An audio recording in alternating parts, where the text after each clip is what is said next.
mo gidi pa Murphy Uwadra wadro takumu fani agro yes tabia eba capsules enu na osisi ya onum bia eye free wade amanafe Mr. no kill malaria ene Tuesday no pay we be dampem an ho cha mo man na drive onum a enu an wo sorejane na so by 12 day na watie sikwaso woko adwuma enti fancy dry and I make am for 0243686861 one tabia twetwe nkoma no pay wo yeba be kwama no ne aba ye the foreign news and ebema ye tie for and no pay live on Wontumi Sports Buffet baby our monitor bia we mamu nyina ma che ye be kwama no ne mame mfanto wonum say emulate aye about supplement no and also our just way aye Kantanka Herbal and Pharmaceuticals and Research Center onum and a diaba FDM planfo no and so AJ atunwe no fabia eboa ema chesa prepiano ni padran enya chesa hodema parfait ema nyantoa na ema oni padran so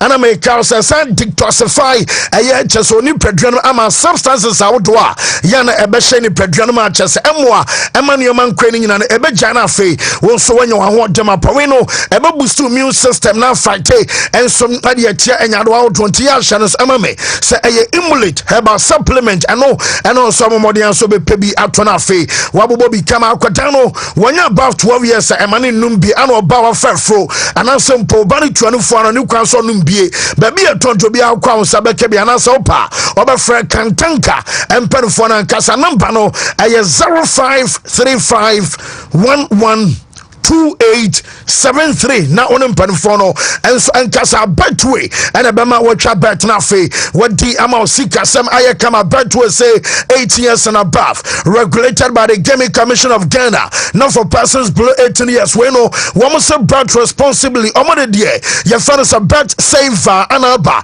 and into bet awu twani nyina no say be a game back could be an simple wunya multiple losses and our sleep no more esan so you should bet saver into boa Emma baby I bet no unya no back no and some aye betway and so adarma Kennedy www.betway.com.gh na just one perforno and so enkasa amuzu aba clinic no Dr. Amuzu and some other down Dr. Amuzu ni the Penise doctor masa waso ye bema woti ase ni kwan so bema esini trase o bema bu wonuma yana ne bema na feriade o tuma say o ye bema na bema feriade masa baby I want to mean kwadi pamu ye ka untimi nkoni pamu a na se untimi nko mamu mane nya ye wo ka fasolent anto kire ye obi bo na mai masa omude untimi nko ye because o fere ade masa ezen su do so man tutu pom rafo masa esu ko was kwa ni can salute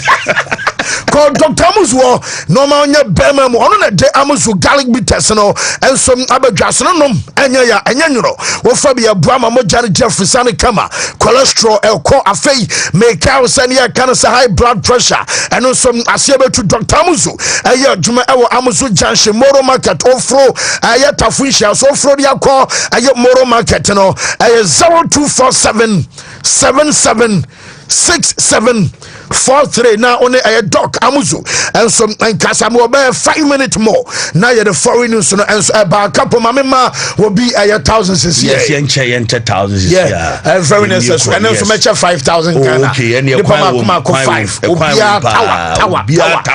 Shaq Wontumi actually no I star 256 star 4 hash star 256 star 4 hash and no a code our uporia choose option 3 na jackpot no na just what try say ucha obedi Shaq mama will be 1,000 says here Wontumi actually star 256 star 4 hash Trinity yankwa yem first draw na yemfa a foreign news no emma yetim for enano pay life and so I will show no so this and so I Wontumi Sports Buffet Shaq me so mama will be 1,000 men hoya kra you can't FM Wontumi FM no you can't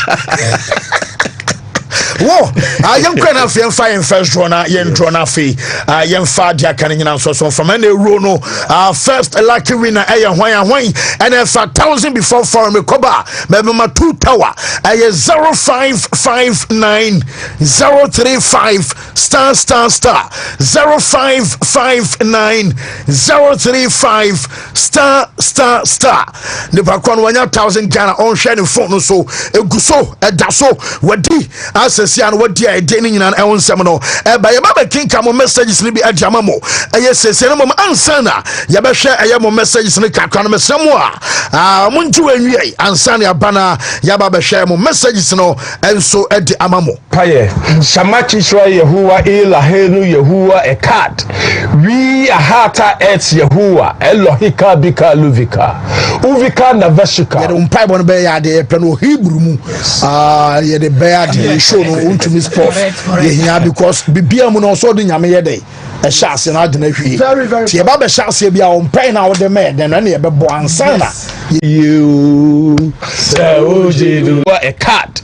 We a hata et Yehua Elohika Bika Luvika Uvika Naveshika Uvika Miyodika Tode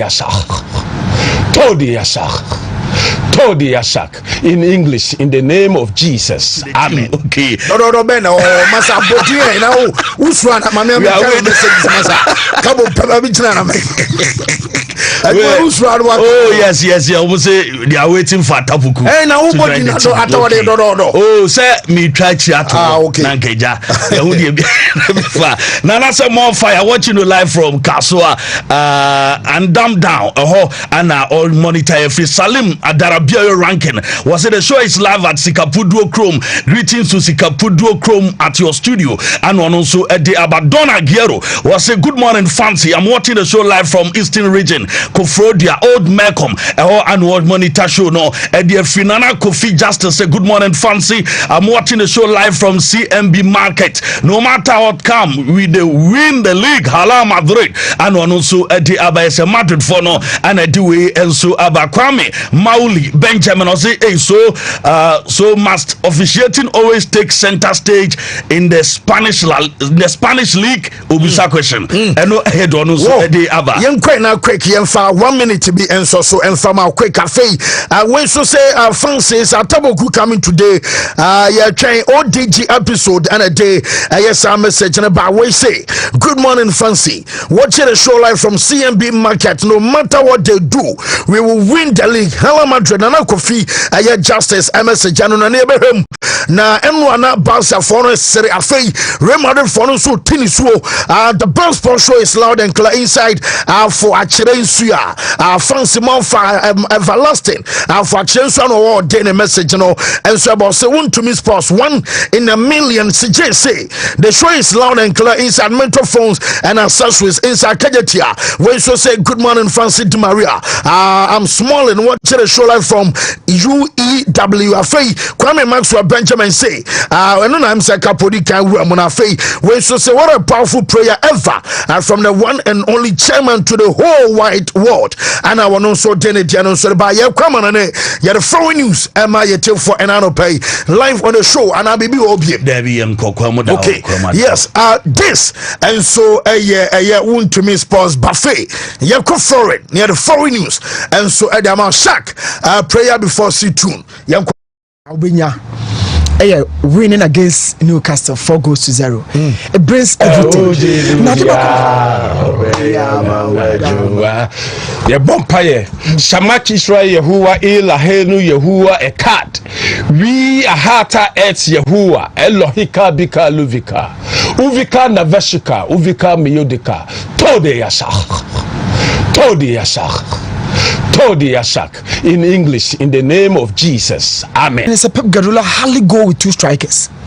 He hardly go with 2 strikers. The BR per 1 striker because he loves the other attacker to drop deep in order to help in controlling the game. So Obo Mamouche Haaland, I felt say no, this guy is just going to go for 2 strikers. In a nutshell, Obesa also feel why he let go of Julian Alvarez. Yeah. because Kodaso team no more Juma Mamushi Alvarez he scores aerially, he scores on the ground, variety of goals be Alvarez. Why do you allow such a striker to go? Senya semna Alvarez ko kan Argentina no a o kai sa Arabia sebe oyare kakra no ne Alvarez mu di nkomo na obusan say enipa metanu wiase ya Pep Guardiola. I'm saying now, you deserve to be a starter. Yeah. Every Argentinian player is better than any European player. That guy said it. Now, Pep Guardiola access to video no. Now, when some football Alvarez, she said after I said commenting about no, one demi comment no, or my comment stand there. Meaning say wow no, pay the coach no roll or double. But this moment here, Mamush elbow alongside Haaland no, it shows that in fact, nobody jadi here Alvarez so between call 2 strikers naturally. Oshe game na course no. Nico alongside Gundogan was a midfielder, a bit behind for the future. Nico Gundogan. And some Shanimo and no, and some bet me about so ansana. Yabako UEFA Champions League in Amasa. Shadow the confirm call Ayo Red Fansa, Aya Floyd, Merida Swiss as a Sicaria Bra. Tabia may catch us as I was on Pana, Yamea Dom Oya, not just a Bibia Quakaman so Adamawa, Yanwa Sabia, Sika, some Jumadia with Dinino, and some other come on some no Casino, or Red Fansa Merida, Sunyamia Duma. I next week Monday, and just and Juma dear friends, I just on a birthday, and some other Jews on a German second in answer, Sasha project, I pictures, maybe and Yama Carinano, and some Adama Samano Casino, yes, it may want to add in a bush for, and I just and who for be our coming out to Poma, and you Poma come out 400. What Omukoku, Miami, no, German second, and you Miami be a Kakamono, Miami Beach and hotel. I just a baby at Sanabin Oceano, not just a Sikana Gisabia will be, and send them Pons what to me near Canasa was splash Amaniaman's wife fine, not just a American year, Yamia birthday 48 years and no, and some I am mandate to me what I say. Womaniaman's was soon, Omaniaman's Sunino, Metesa Hano Hotel, what a Titabian Pranom and Yate, where Chamua da Ebi and Namno, Mama Mystique, Ebia, Mamma Sigabi, and Fantoso, Mamma Champagne. Na chasense abodini binkwa ana na chesa moje ani yese entaso so nkwanante eti dia mensa kan se wa brokoba so rua ye fam se mewota ensom ade abusuafo ebi mo ensom na form number eduma akoma 400 odom koni a ye kan se birthday aya chesa party ni nyina no metesa yese na mani bi su o masa otimize o bana wo so chesa sroche pa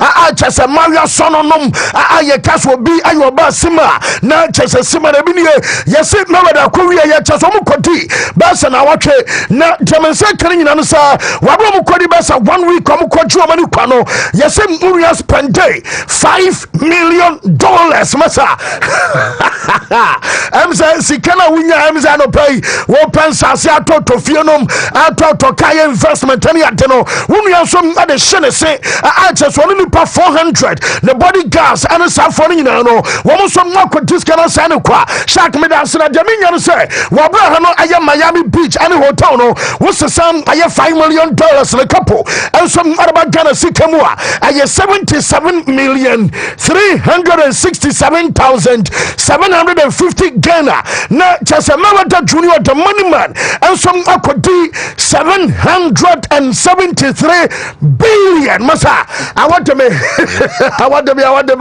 I just sorry how much we were when you come to Kony Adini Bama, a bonus as one yiba. We also I birthday. I had a 1 week I treat and I just want to and some other command a month for and some our South Beach and in an ensemble. Yet Emma yet for an anno pay and some our short of the Masa birthday no crowd water na come here say be a pray I birthday. I just send it Pama come qua 9 one some I 400 and I'm a crocodile I 773 billion de gocheno and some aye 677 million and kanisika bama amasika su amano kasani nyina no enom kakra fra branchena ye fano se mewada so ye and some not abaya daswa ye wa shuas and monte so no wabo bi this kind obi so a kire no na mama Olivier Shuru esansa report no and some basen ora ye fa no so Olivier Giroud okay na nei wonom aboard Manchester ne kan say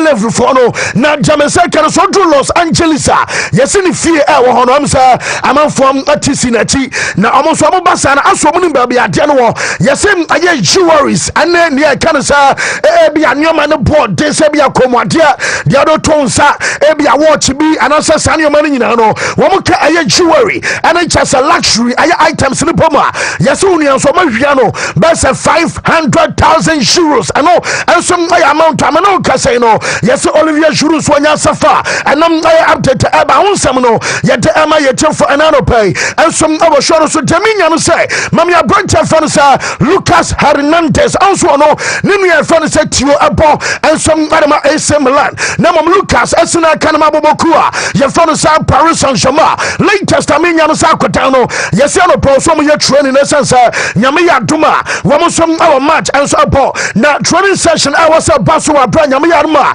wo mo som ane chasa breast about na no yes o my excuse no ada wo mo so no enso aye ne kan say personal reasons am out true aye Paris Saint-Germain yes amanfo nim say bia asem no aye asampa say bia wifi awo ana say bia say na city ana say bia nyame mfa sa ma bia asem no enso aye asamponi na enti boy no mo say aye for personal reasons enti no wo mo enti mi mfa tudwa na mama na chance say ontimi enya training nyame ya matina wo mo boy UEFA Champions League game aba bra we no aye retail like match wo mo som ana breast ana baba honsam no ana ye tema ye tefo anano pay ensom abo shoro so afei mama mfa to wonim say wo wram ensom abo babokua ye fa no say Inter Milan amaso report amenya no say Inter team no wonim say Lautaro Martinez ayo bia say wo mo say am say go ho hye no akwa bibia ho na Lautaro no wa do mo lose game na no ya chesa koba say wo mo so lose derby Italia no aye na no Sante no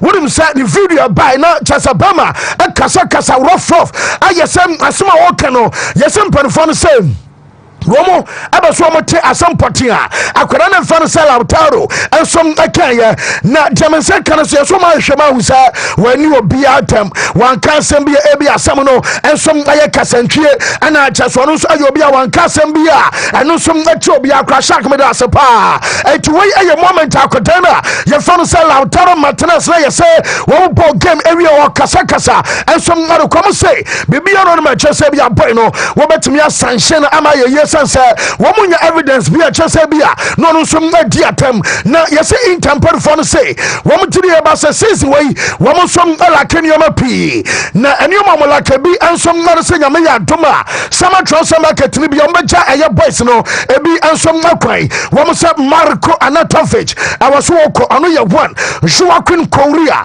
awaso no so ko eye 2 David Fratesi wono so abakwam yensa no ana Francesco Acerbi de mense kan so no so wo mo abeso mo jane kwan na chasema boma akoma kwa enan de otoso enum no ensom aye Stefan de Vrij report amensa kan so omo nyina no yese intababo ko no say wo mo abeso mo jomo kwan sere be a wo mo so abetimi atawo fade abase de be abeboa amani o manso akwa kamade matuna yese am say Ethiopia aye mo team Inter money abra chese no ensom anya sametwa kra na Jamaica kan sa onsem no me catch say Inter manager Simone Inzaghi say woman our Napoli apo na mam ansa na Inter ensom abehia Napoli no woman our 2 matches be our ansa na woman Napoli abaswa na wodru aye stadio aye Diego Armando Maradona wa bro ensom aye Naples report amensa kan sa yes take it no say I sold out and say yes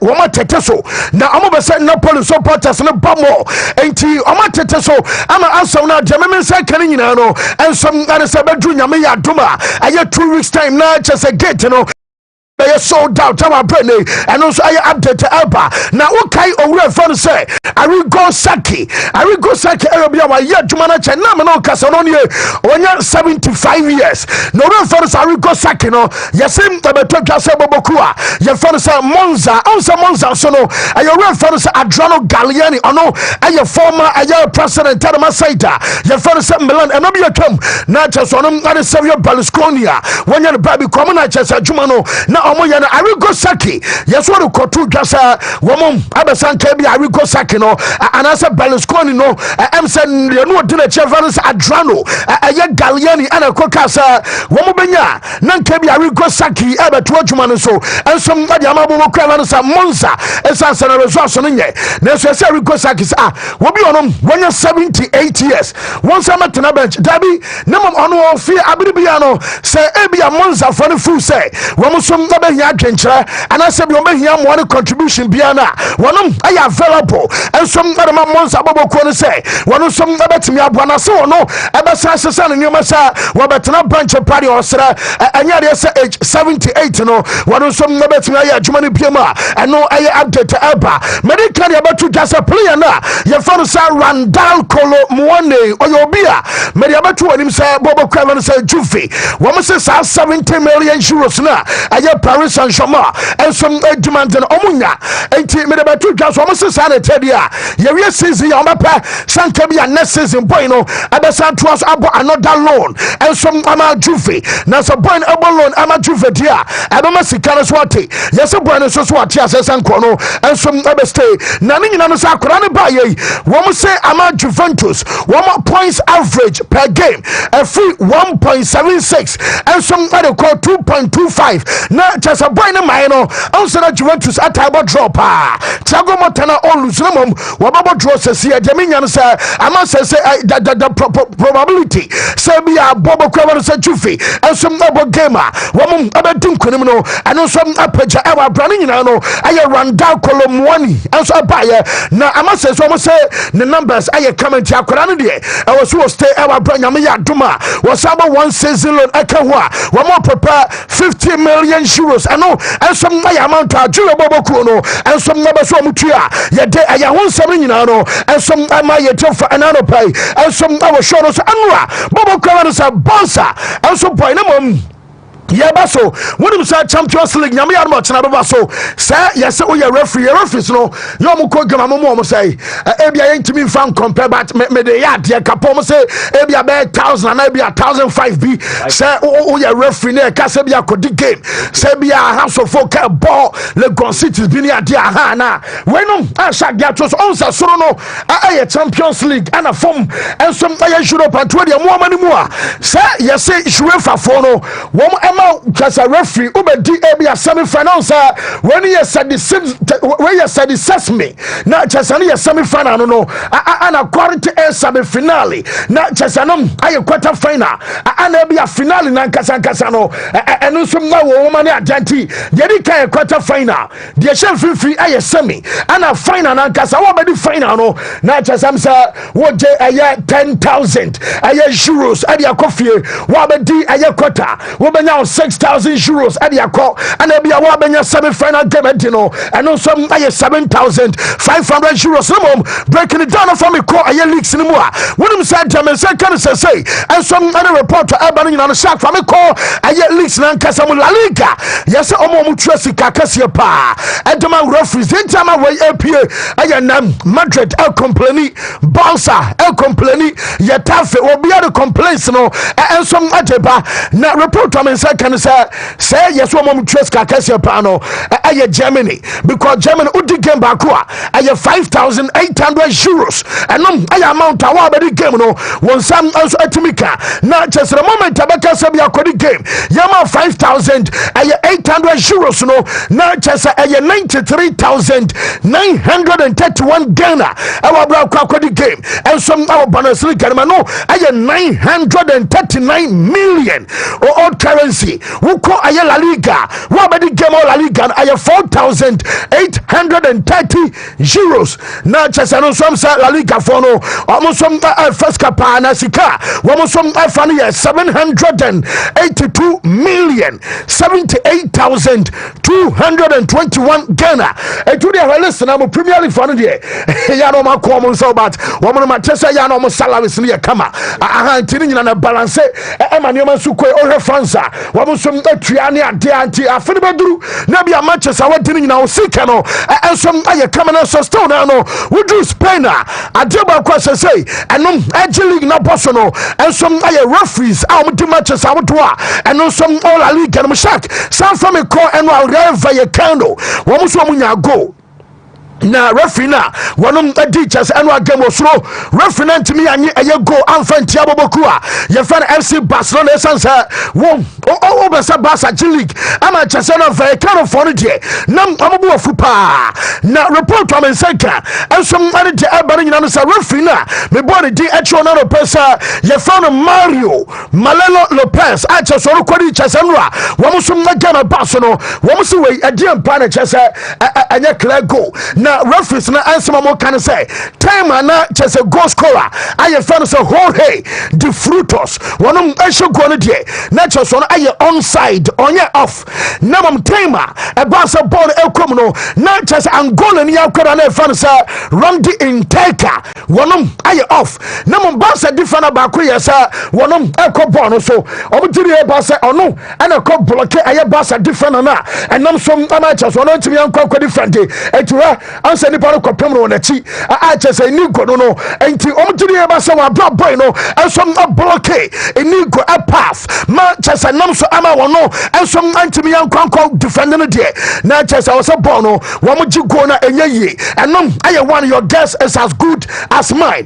ebiem enso aye akodan na ye fa no Pata sees ano so ye Senegani na said ye wo penalty ema bonsa no no san ka hom eje penalty ne maboboku a ye fa no sa Real Vallecano no pay no I was sports bite ye didn't nyina to banamom ye behwem because when so no omutiri ye ba sa akodan na ye fa no sa aye Kubasi wono so ayire Senegani anasa we aye Senegal akodan na ye fa no sa Pata sees our bra wa ma boy no antimi arahye am ball referees ne nkasam ye ntia wo mo say Sadie Paul Kubasi esiso aye Pata sees emuno na enye so deny no na unua enye se wa ye ne bia chasa brusu bia ye na nka bia watche ne gina ho ama chasa bama ntimi nkona ne mu movie dia ade nka penalty de oboka so wanyiri ne bia na onua so timi bobo ne meyeye di obi otimi bobo meyeye no da fom no asese no so we fa sa aye Pata sees anso dia no eno so maba awa brane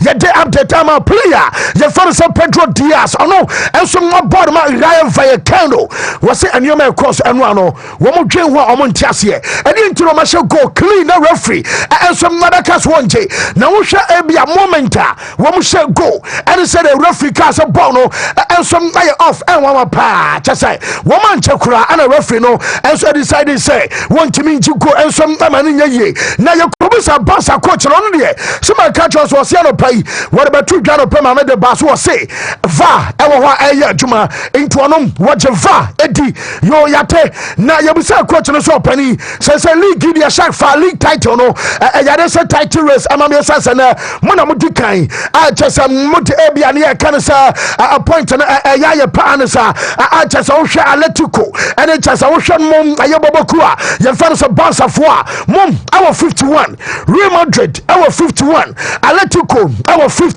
Nina no after 24 matches played na chesa Barca for them about me league and yes woman now so manager and kasam yenta was say on the the most important thing and it's about fighting until the end and the Barca na dikan and no and chesa be Barca league no and so the woman now some no one more step by step no and some some coach na your fan science flick no or no some other somebody to try yenta some Barca one coach no and some I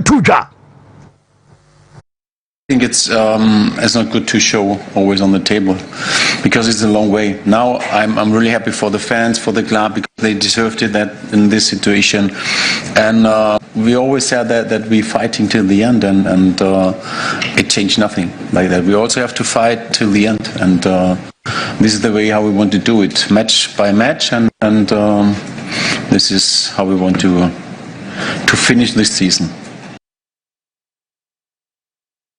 Yen sama manager fan say Hansi Flick and I just say ya den excepts in no and some at the Emana just a bassa phono one more tacitas and Marcoma no and so I update to Ebana James can say manager ya send an inj on you maybe was as the moment we are bassa coach will be as well say about starting season 1 we'll fight for La Liga, we'll fight for Kings Cup and I Copa del Rey, we'll fight for Super Copa de España, we'll fight for UEFA Champions every title there is. I was out to me competing. Now, no, you bet me idea. I squad death. Why you money be pay? What JJ titles already be animum? Say, Ebia Jono no bono. Wopra, and I say, our bread, and I say, Yama Bakumi Ribinti, Yama no start and started. Will be free bench Albanoa. I was said, depend on free bench Albano, and some Ayaja. Nasa Kobasabi, a Jeffrey, not in Swana about the Anachas over the Dumio Macra.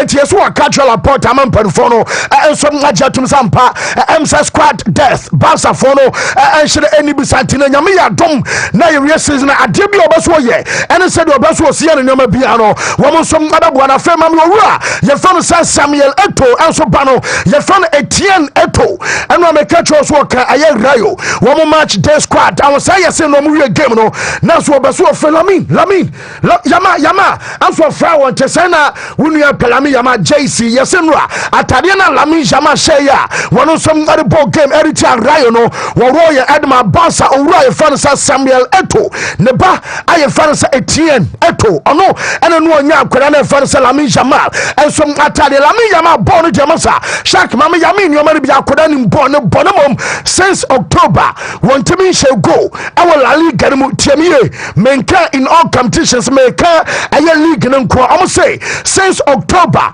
Lamin Jamal, and Timmy shall go. Our La Liga anymore. Nam Tomokobusa coach, I found Sansa Flick because Anra, when your opportunities Libya, Nanka Lamal, Lamin, and Timmy shall go. And some Amania ye, Namam Lamin Jamal, Timmy and Paribono, and no, Anamusa coach and say, a dear some, and Wakacha Quatano, and I'm coming on Yakudani di Serebea, Akudana Montemponino, and some other Sapejanampo, Ebia goes, ever starts Eba, was here at this moment in Yasa Pro, who be on Wakacha Boy, and say, well, all the uncles were on the ball, and what the Hobaba, Namum go to start to say Eba Bako, go to start to say Eba Mianua, and then you say, Bujanio, coach, and you say, one of Nagabi also, Akudano, what that's why I shack Mammy Manijano on Akudana Fansa Lamin Jamal, Yintia, some coach, and some Tuja. So one day it comes, and then maybe he scored more goals, or he scored so many goals he loves to score. So it's always about that. You have to train, you have to work hard on that, and at the end in the match you have to show it. And but he's doing good.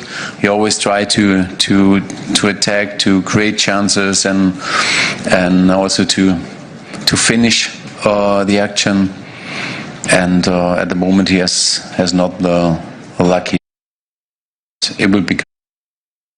Aye kakrefi Barca coach na so ye enso adeba fe yenko aye no meeting na no pay meteo edema me catch say no meeting enso abaso na meeting nyina na aye referee so mo spend o mo say wo diri e ba sempanfo aye o mo bako e de ama wonnom e wa bra treatment nei wo mo so nyana nyina na enkoye o kan say no pass ya ana me betu twa say referee na wonnom akodi ayade say Madrid enso game ama conference MP e de ba ya wo show aye Jude red card no o fan Munwara Montero Nasam American Mekan and was say Wukon IG Instagram wa close and as wa deactivate again the comment section not just want to me ma and me some phone fan channel as a dark threat and na koso na jamesa kan say no meeting aseno metise opani bakwa ya fan some Medina Cantaleyo ono aye CTA pani na just on aye president de los arbitros na just a CTA referees ampan for no one and some I don't know Penny I fan Carlos, I close Gomez, and some I director, and so Adam Va, not just a Va and penny phoning, and someone would D I had to toss me, from our left, and some our TV, and I said, your Facebook also, or Penino Shenfino, your fan Rubinos Perez, one I adjunto a la presidentia, not just on some I am penphonibia, a BM I you say, Ayo Sanchez, or no, I director general, a meeting I was paying, and no, and yes. Manchester City one penny I found sir Medina Cantalejo one of the decay our left Ubenkum sono yesem wanya jatum sampa Malolo Lopez Rafino Kodi aya Real Madrid to Rafano Sam Munwara Montero momuno yesem ojitum sa Rafino aya mistake say what day aya red card and some ama Jude amatches and Samuel Manu nyina shasia and no some ababa samano kase no yababa clubs ni omu nyina say womo support Emma Real Madrid na omu tiri aba sasadie wo officiating cause I was paying no enya baako say eno ade wo bia wi ebesidan ana omo so be catch as a Barca goaler wo mo consider ye wo say wo bia impede obi aye stumbling block obi aye obstacle ama defender nunti wontimi njugo manye ha na we serious there ma say wo mo twapa referees say protest omo so be so mo ye ama say nyoma cross no de ne nyan pa na report am say kan say nyama ya duma wo chenam yerim say Real Madrid awo fie wo mo ane babo kwa fa say Man City ana babo medical ya beto onim say Madrid omo supporters no at the caution ama Man City for no say wo mo bakra mo mba omo kan che UEFA say ball no omo ntimi yan qualify because ochena de sabi aye bonsam jam ana che Man City aba roof no ye katasom dede any bibia betinam ane ye tu ebiom ne say mo boss na ba mo betemo kakanka a che so ochena amachena mu pa ati champion Karamoko say mo team aye Real Madrid jama samani abre na jaminya no coach na ye fan so Ancelotti and then the pre-match conference ababa so yes oba woni akwada na ye fan Federico Valverde omumi no and ababa be ne kan sa pre-match and I am komodie a che sababa so proud to omu gamer and some aye ochena I was say no some abaswa ye dey update ama ye for boy na make na sam no now just the player in question and some aye Federico Valverde anwa Wontumi anka team no antrani na mom ana yeso be ka team wa trani se what se me dey ato anim say obaba pre-match I was say ka be choose we na sabi ya cross ni kanika o ono ball be ono ayama bro wi a no mri nso from na ayama ko no mri nso from na ayama to cross ni kanika ye ba ko pe afi na be me yam emo ene ko bi o di enti eno na yam ni nyina akwara ball no de masa be build na batu bia no na chese Valverde and some aye adwuma no ma Antonio Rudiger me de batu twasa boy no Ramos will be available now, and that German can say Real Madrid and Panfon say you say one almost sensro now Dincha Real Madrid and some essence one say but as on Shelanya effect said ye one some that's one no and to Omutiri Abas Ebia Watchina one the Antonio Rudiger Echo Jinemwa na Ebia Bonnie Prano and Sababe Kenyan Humbium now so you say on one or say Bon Obaswopo want to mean Tana Emma Mamushinom and Ebia Ellen Halana to a boy we bet me sacrifice about so and I'm a train quarter final massa when bet na chese mu film and no ba ya job akwa Real Madrid team no and some other so mu ye na omo goalkeeper fan sa table Courtois matese ono and aye Rio Ferdinand adin komanum anwumra be say Ghana time no num ana interview ebe pie no mom ya man kakra goalkeeper no say when we bomb press Champions League Madrid ebe ko final na omo shia Liverpool and I was Ghana ni wonyade afo a wo boss ama hokono because Ronaldo mo time Garibo eno no mo dem o mo goalkeeper ba kono koto mu a Lawrence Karius jigu ne ho sa o mo boss no hu ball no go away won be you waduro ma bibi kra be yo Lawrence Karius Zubi eno na no ya so Benzema ne akwada na fan se Vinicius wo kan fa the ball cross and by ya Vinicius connect ya our France wo mo sa kwatinti recently the last best 5 years no woman the Champions League mianum ade afi boboku a ye fan say Liverpool and some table Courtois say na mpa ba ye ba ko na de sere de and say nyame emma mo konko sha Liverpool our final na mo sa antam kruwa de biem na we say the dream 5 and we be say the dream 5 aside when I say obefa Sergio Ramos, Eden Hazard, Tony Cruz, Karim Benzema, not the Vinicius Junior at the account. Now Vinicius no was in the Pabacope and the catcher and so on Shadow Fan Baby and Swonka. Now Vinicius and Bobo and Chebia Ebepie was say on one Sabia Brand Yard but no one say love for say and Vinicius no and some number to me a drew. Nani Power Class has on the channel.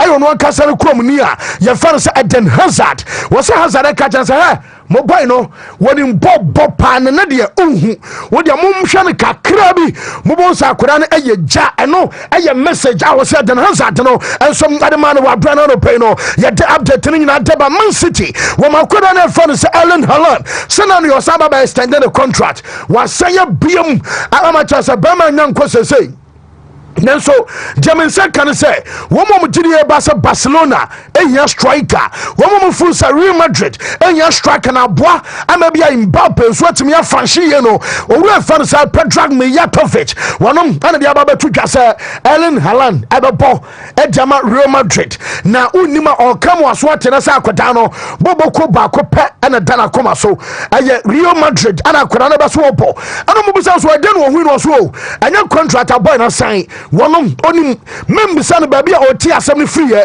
when him source about no according to Mijatovic or say a reliable source and what gather sa info no and some very few boy and casano or make kind of publicly am I wanting to know ebia wunji namum one on him say akwaran dachibiano and some other best about the ball and so adama Real Madrid dinano and some update about one seminal yet the emiator for Arsenal on some more branch of fans Julian Timber na say Timber family no moya Timber but I'm say moya dumni wawa because the minyan say ni kumana we bomb adama find out your fan say Quentin Timber me say gani bi wo mo bon oprai am Wontumi antoaso capito entimi antoaso biem report am say kan so say or me say rest of the season na tasa matches aka our Dutch our division mo no anya de say Julian Timber no na your fan say Quentin Timber and some betimi abosa akodano aye ni inju kotodwano so de ya discuss catch us kan ho na chesa kan ho na jamansa kan se say Alexander Isaac and some update as ababium na Liverpool for no am sa mo yenya hope and watch Arsenal and some na yenya hope am abobokua ya fan FC Barcelona mo so mo yenya hope onum say Jamaican na no pay no and some and say yes Isaac Macron Newcastle and some their trauma bread say yes say Romo Fetchire at a contract offer. Ekoma Kodan Sankabea. Woman Kabia won't sign Emma a Newcastle and Corestante. Metes a bueno, I reject it. Now the contract I rejecting now. Yes, what was Bobo. Emma season, Equinary, when one Casabea says, I ain't a Dachi. Now, yes, Liverpool links are what and so we are West Liverpool opening now. Yes, or you flattered. Not just one Casa say, I ain't a Dew. I just say, your money to my Koto. Say Liverpool pow we are well so say we bow when I was start here our now wine down in years derby when I was start to anyone to boy no and some anybody here person one some Liverpool abeya to money na can be and I'm German say can say one some reject offer Bobokua your friend say Newcastle and so Germano now you say Manchester for no fan back say Nanko J Ruben Amorim Edipa but na me no ka say no yes so much I said jitum say jidia no more our Amorim no say I am say Gideon Wobium. Now we find some Martin Keon. Yaka Martin Keona. Now so I'm Arsenal invincibles no. And to Martin Keon say Nipana Okofa Matai Zelit. Abra Manchester wa Duma bro papa. Na say Yetahag na by Okaya. Na Martin Keon say na central defender na Boba na ho put was ya kwadano wo board say robot. Sa baby na fu baby no. Now ana defender club now we clear to corner sani ya chira wo say I was coach na your fans are Ruben Amorim Ahwenempo wo ya kwada na fans are Matthias Late and Wojuma na wanya no Wojuma aye problem kasiya pa ana chesa akwadai and some ante boss Manchester Sika wo mo court one eso na so mo toro buy no ade say wo mafa ana sabi amasafa hawo ana sabi am breaking it down wa fa asafa musuo some adiaba a chesa ni nyina no aya some Martin Keon and some ana deba na you say Rasmus Højlund among pay because my fan bell saturated United our championship no no woman no dikan o metimi agani qualification e dia ba nya Leeds for no pension down woman so mo ba aye Premier League no mo gani promotional wonom ayo bi on ba pese kwan bia so no woman so agana beba na Victor Osimhen meka no person no about 2 goals wonim say Manchester for ni wie nyame yare ma January eno aye Man U and Napoli and wie ya na mo boy na catch wo say what the word e dia ma Galatasaray say summer endru ya onko etene nyade so betimi amuvi aba aye Manchester United Manchester no enso aye ya eno so aye kakra from aso de ebiam eno say metese Casemiro yes Casemiro no wono so say oni ba bia ko watomo so tetete samadwe ya mo samu ba wie season ma jane kwan sa onko Arabia metese Casemiro no say obeso wie the contract ono so contract abewu a just 2026 na just wo bo season we wie asa bo next season enso awie ansa no obekọ a wono so akwa fe shark mama Mikalo bibia ma esa so say masa on aye recent aye results ebanom enya kra and was say wo ya bo 9 Premier League matches wo win mu 2 pair what da so ya juma wo sere wo ba na 9 the 1 to 2 years at the next 5 years the next 10 years chances but masa ka wo kwa ya kra so wo ba na ro an ka helicopter yi ba ni yentie aye Mikel Obi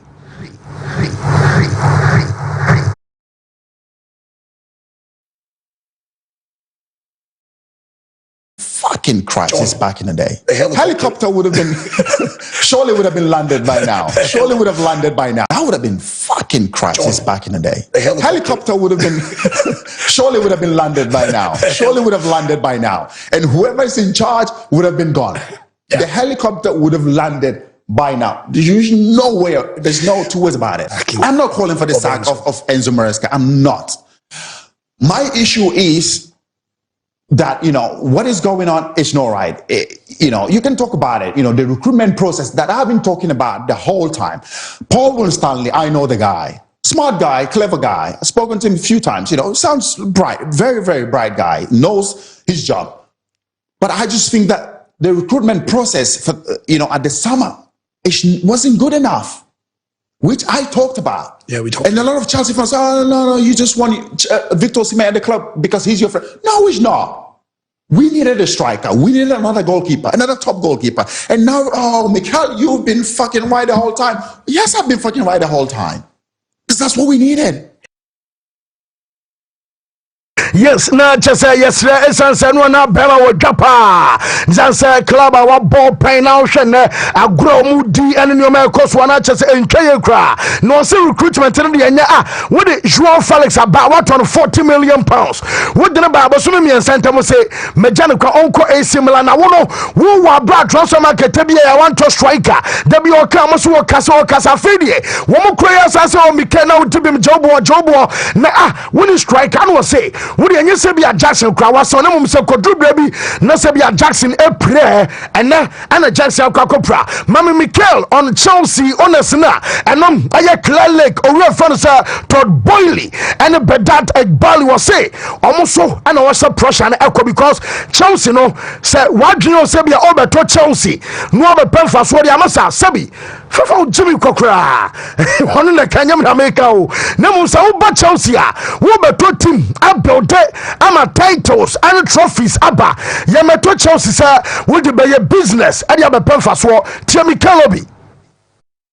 More and more they keep getting always should be the owners because they need to know that yes, they've come in, they bought this football club, they've bought it in the sole purpose of what? Winning, being successful, not making profits, man. No, not making profit. No. It's about winning. It's about winning trophies. Chelsea Football, if you buy Chelsea Football Club and thinking you are here to make profit, no, mate, you can fuck off. You can fuck off because this club is about winning trophies. Yes, you can make your profit, but win trophies. That's my issue. Make your profit, yes, because yes, we all want to make money. Chelsea former player no and some as you are the best na Chelsea FOS no doso na my men fan to him say manager fan and a slot ewo eye Liverpool so no player no nyame yar match na omo bo Aston Villa manager no area to dwase kwadi Gakpo obi a wopra na report am inside kan say anya de so otena game no wonom ebetimi abo Joe Gomez so manager no say tia so biem say nyame yar match na on timi mo san so no krode ya ka chon so betena fi kakra che Joe Gomez aba require surgery said be empo obetimi a recover ba and some season no and some akọ na we ya eno aya asma manager na area tudwa na manager no so no oyobi a empo say wanya points na ma bro so mempo akasa bia wono and the other second entem no so we biem aya 25 points gap akra na we be catch us league in Liverpool NJ etimo mo ya na Liverpool agile league ni na ochna we mo bo Aston Villa league no Liverpool enyanche shark mami coach afan say ana slot e wa brene one some didn't come Archers and the pre-match and so by watching 7:30 one and Aston Villa and a buoyant coach no like Wolves at home again. I see it as 13 games to be played and the next game to be the most important one, starting with Villa away, which is like Wolves at home again, a difficult game for us but for everyone. They have a great home record, maybe even more if they play in the evening, so we know that is going to be a challenge, but we have quite an okay away record as well this season. We've done quite okay this season in general as well, so it's a game I think for everyone to look forward to see these two sides playing against each other. I see it as 13 games to be played and so the baby Siano Nemum when him say na Champions League matches ababa so mama Celtic wo coach aya Brendan Rodgers Orano and so area to just obi him say na bamunchin aya favorite nemum and on chese bia Celtic entimi kokko say e bia shock and answer surprises our alliance na nemum omu komni nyina no wo jabi bia our pitch no so say be a wo so betimi adin kunim qualify we aya Brendan Rodgers. There's any doubt that everyone will look at this game and us being the underdog in the game, and that's totally understandable with everything. This is the club that it is, the revenues, everything. So we respect that, but that doesn't change for us. We're still very mindful to be super competitive in the game, and as I said, we know that if we can play to our level, then it can make the game really difficult for Bayern. But there's no doubt, yeah, we come in here as the underdog. Yala Musiala so no edin komo awo jiri pass away no mo kwaya adwuma ne mom wo mo bofie eno aye nana dwenti game eba so say Bayern ebo game e wo fie dia e wo se kwan bia so nkrimdie enso abesa so mo so mo advance enso ade kwa ni mu.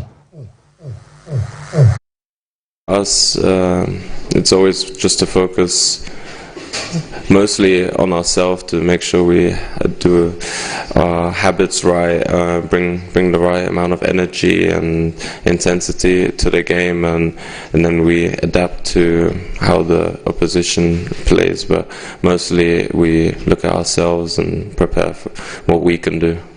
I think for us, it's always just to focus mostly on ourselves to make sure we do our habits right, bring the right amount of energy and intensity to the game, and then we adapt to how the opposition plays. But mostly we look at ourselves and ehun semi nyina no ema yeti for and I pay live on the show ti yemfesi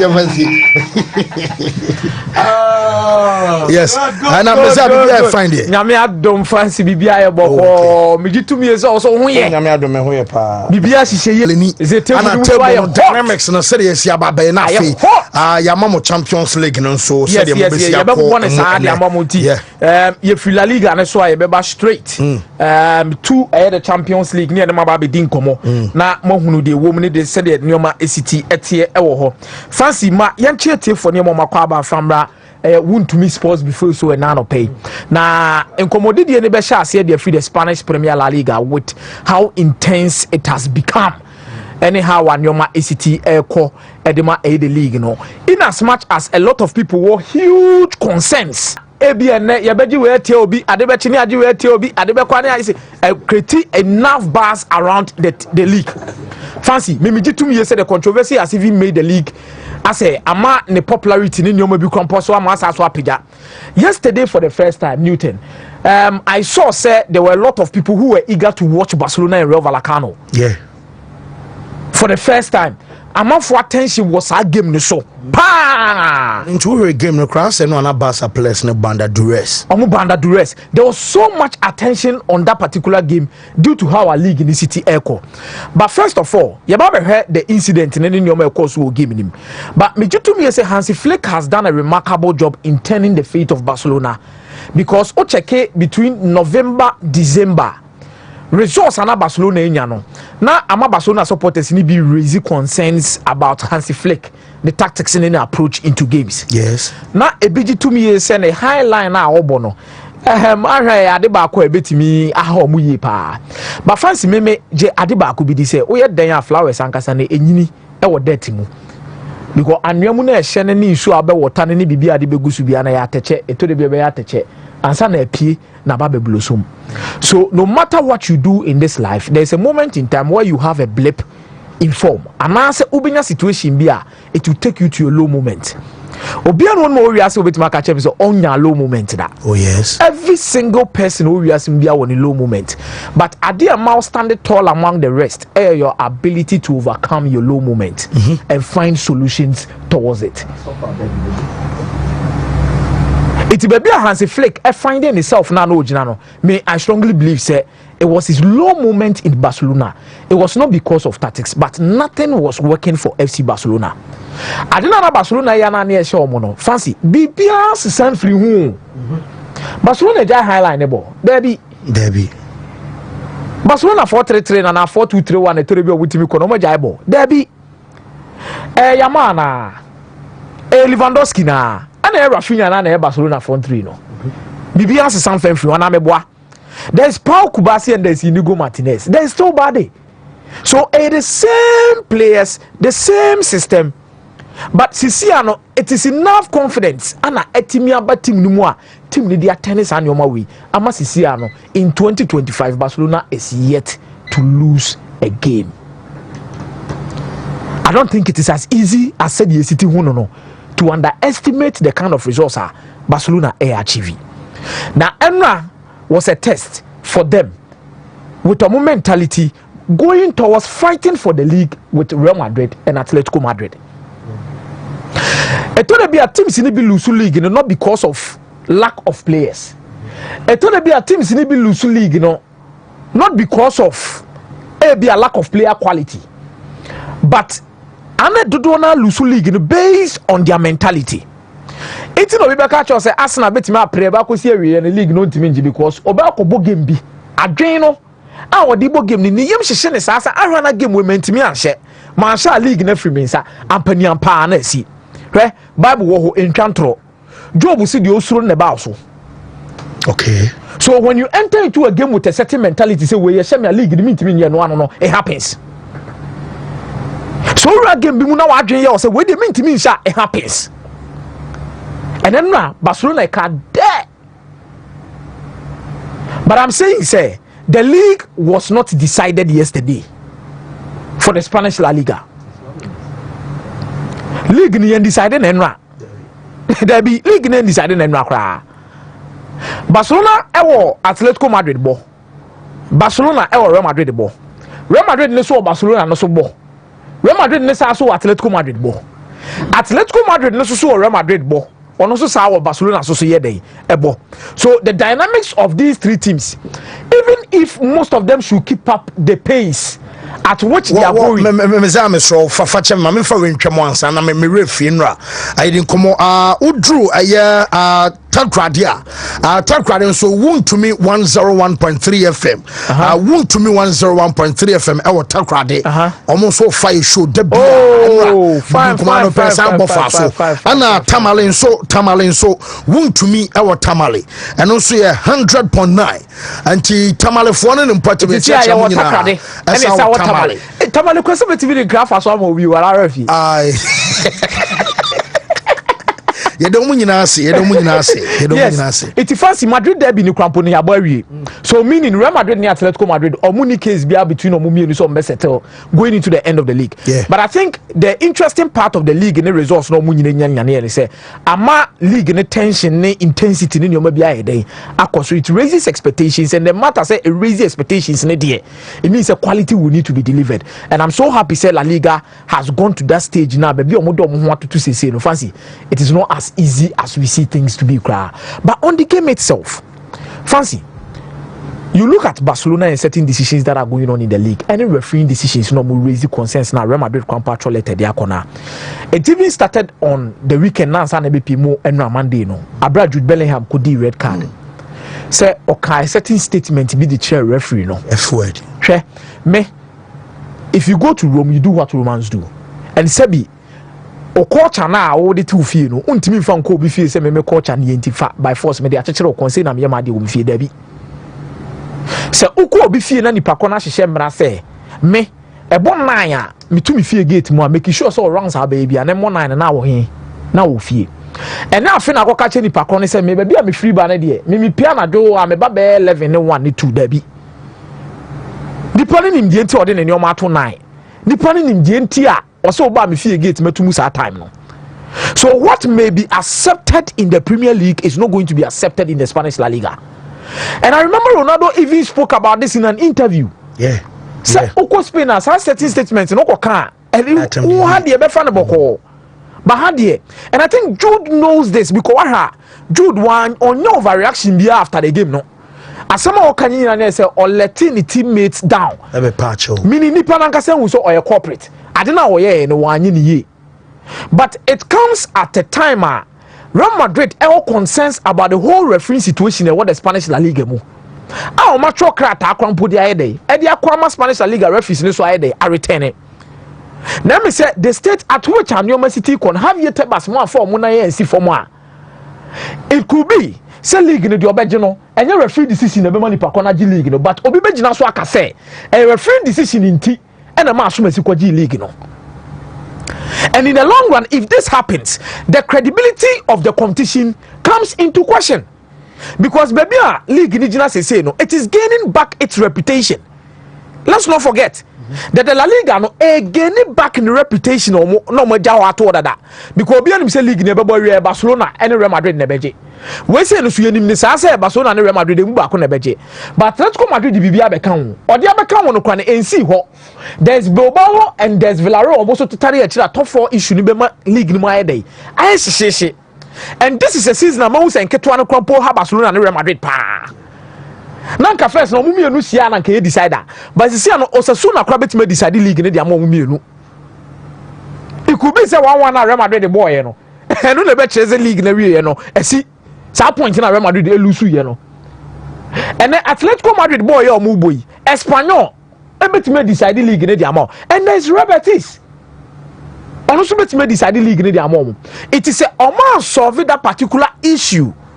Now have you tabas man tena say no man to tune your my yam bia come and turn yam. No more any games now kwa. This might also turn into another war after Super League.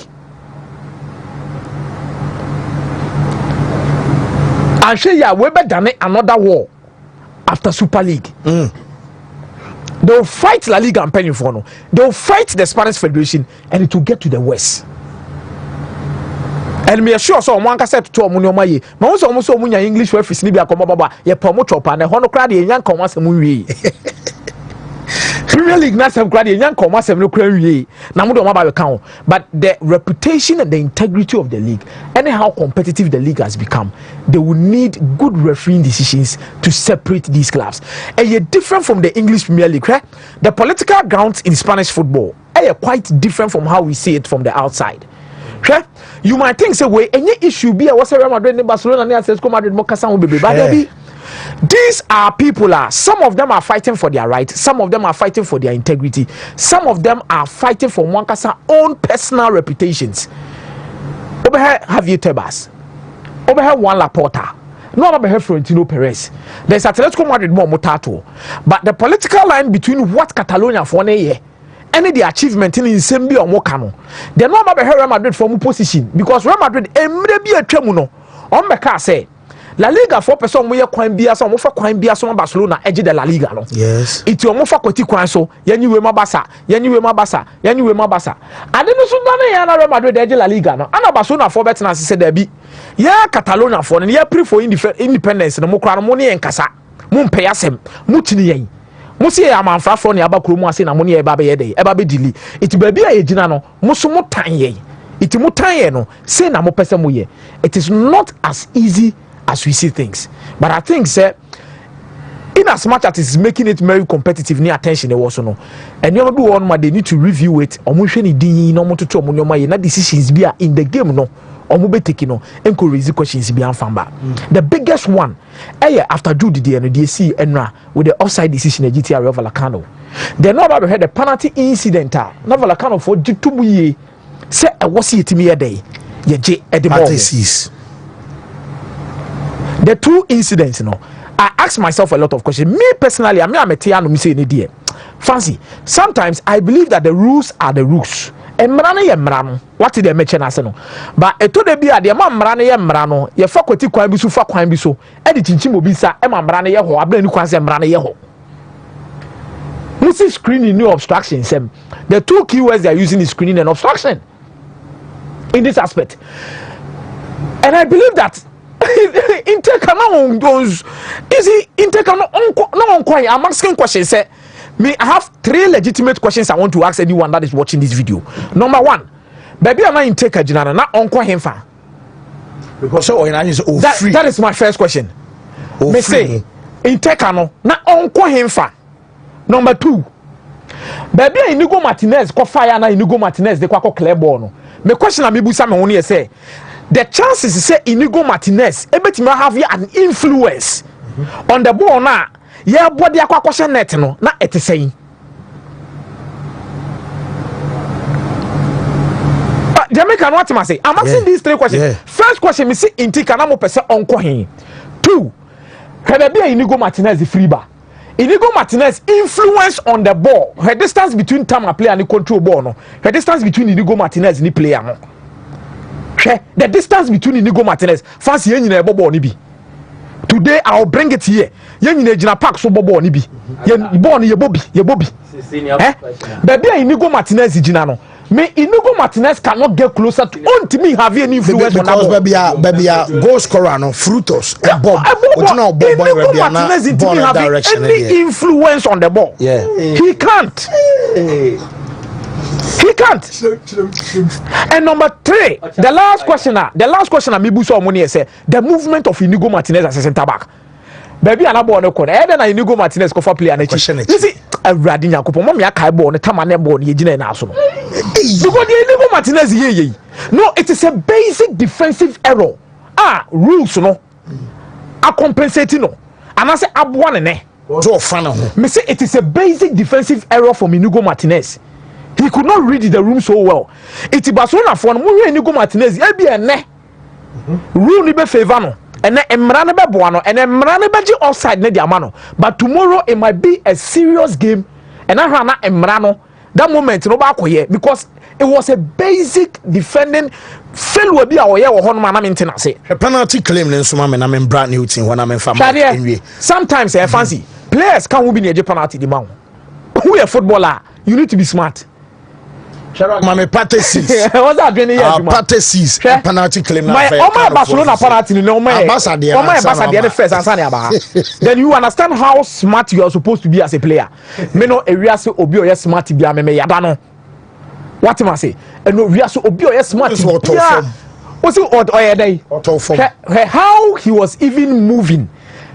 On say BBC no obeji ada aso say no apega ne nan say wo wiem no ai bibi ba o kwa ani mu say your fan say the excessive force na nipa ko ne dia so atade mi kwa enough to push you to the ground like that. Yes, by say ojiji dem meaning you are running forward and nipa ko ne twen ye dey a sign. But in this instance no as a nipa ko ne ipia ba de no so twen ba akiri because o be dan achi I was so dan achi no apega on sam apega anan no ma on sa so say no ma sa so say the smartness level no league na ye born any baby a ye do no fancy di Maria at this rate these clubs Barcelona money ayi mu no the omo pampa wo when they meet you, they will do things to get their results and they will move on. It's I'm saying me will be smart to be able to you can be very hardworking, but if you are not smart, oh no cre. Who to my hard work? We are so pa your hard work. Who crew concrete? Opa for blocks for ways. But if you are not smart, you can never make it. So you look at this decision. Now, Mama me Barcelona penalty in area the name face in a new team Mumra La Liga and so dieno. Mama me Barcelona penalty now. You would understand how smart Abasa for no so yeah. In these instances, may I believe say Barcelona at the end of the day they played so well. And they deserved a result out of this game. Or much a certain level of mental toughness. But there are certain decisions within the game. Me say okay, so Barca so na shadow academy no. The direction of the tackle no call you. What's about when you train the but we know the direction of the tackle no require fast so call. Oh, shadow. So or ko say ni pakro piano. Okay. It's a hona. What I say? It's a hona. Oni ni mienu nyina from say tram. A hona oni ni mienu nyina say from say smartness. Okay. Smartness. Barcelona deserved to win the game. Let me say this. Barcelona deserved to win the game. But I think say Dan Omo sunya penalty be almost so say send a kind of one can they say the said the controversy around the goals in any offsides and then I could raise such questions about the quality of Barcelona display on the night. Pedri was fantastic. And none of that man of the match. Pedri was fantastic. Yeah. Whoa. But controversy na mabibia so akata ba ini Martinez onye careful. Whoa, Mate, Mezameda say message say banning no. Mebano mababe kame ban you tilante marriage video analyst or Mezana Audi Canton and Canansana me de Michael as a report to a sporty FM ra and so ababeto so new now where they bibia bokopa bibia yoku.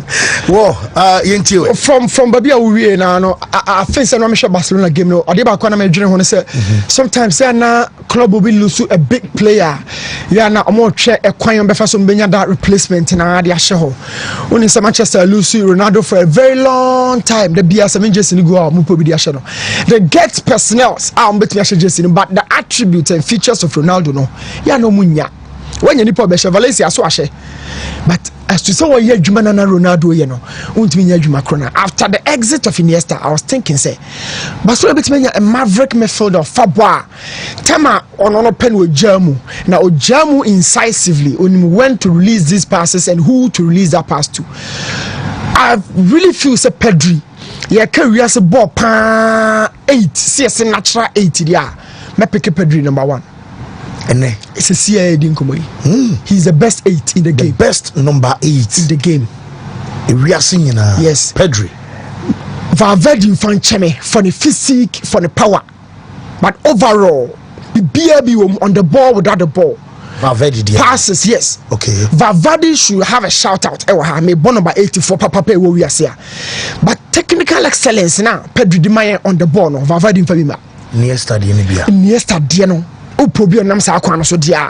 Very, very soft with the ball at his feet. Very decisive. You know, it was difficult for midfielders to do a ball retention. Sabone obi hon ye de Daniel Mano no ye edu so also be kura ball ni bi no na pressure obo no to trust farmer kwaku ansa abame ho ball retention is very difficult and you won't say Bottego Cantara ye per midfielders be kura ball na ma omo maka no atomo and Pedri falls in that bracket. Valverde the power and physique in eba but me pick it two way na me pick it one there. I think I'll be going for Pedri over Valverde, but two best number 8 in the game right now there. Pedri, Valverde. Now Pedri Diana was so excellent. Amount a lot on the ball. Now all share game in totality. I don't for Busa say Daniel bar free bench boy. And then a manager and starting a crowd. But your game sometimes want to be money in our precopesa. Sometimes game no Bobby with him and Sane drew on my body. I can so. The manager was thinking of control. Vallecano was never meant for possession. Game plan B always no not possession count. They were always going to go for the counter. They were always going to go for the breaks. So a control on and off the board. Yeah, you go for Pedri, you go for Gavi, and you go for Frankie de Jong. But a lot of balance in midfield as well as control. Now when you say control, we are what about the killing game? But oh Sebasa share go back on na onye control no ye kra. Still never kind of funny ba no mo. I know they Kunde buy. Now Kunde for 4th means a more defensive minded over more attacking minded right back. Because that Victor Fort there, Obi a Kwano di HB, Lami Kwano di HB. But Kunde was a bit different profile. Now only do 1-0 against Vaikano. Our home national Ubelusu game na ya onto hunu. Na Vaikano born more. No game papa no more game no. So coach no can no pay me be can was sports bites or say Vaikano is so far the best team on my Monjuic. Vaikano Ronaldo Diano. Ronaldo Nazario. Omo investment pa. They have a lot of investment on Hormo. But Wontumi punch above your way said yeah na akese for VRM mo ATM mo Barcelona Bilbao mo you know. Valladolid. Yeah, Valladolid. Phenomenal. Ronaldo dey na Valladolid. So I feel say enra game no. Na o share incidents omo dey ayaw. Valladolid na so munya penalty nra. Make big grudge akomia. But a kwanya ye twe Gavia someone wanted the ball from no. The same way and a part 6 you train the ball from. Okay. Difference in him. Now Sanka so be penalty ama part 6 edia. Now Sanka referee no so je penalty ma Gavi. The same thing. Watch this. Tell me the differences. First of all, in some you in the rapping home. Origin hona na oje nu a auto from away. It's number 1 you take the hand wrap. Instead of wrapping home hold you ha. Instead wrapping home one wrap one pulling behind. One wrap one pulling behind. Meaning say oh the excessive force e twini pa na battery. And origin ho say oko. And we join mu finally. Oh who so auto from away we join mu. So I dey na koso so mu. Look, also mu. A penalty. What's on mo? On movie and some fan Kobasa. Watch this. For we see when you see Yanko. For Kobasa, they also saw referee Angelo. I mean, watch this. What are the differences? The differences in a woman is about when you have the benefit of going to the VAR. Yes. But radio Baku the young friend. I want to hear Yakakra. But VAR also dear no.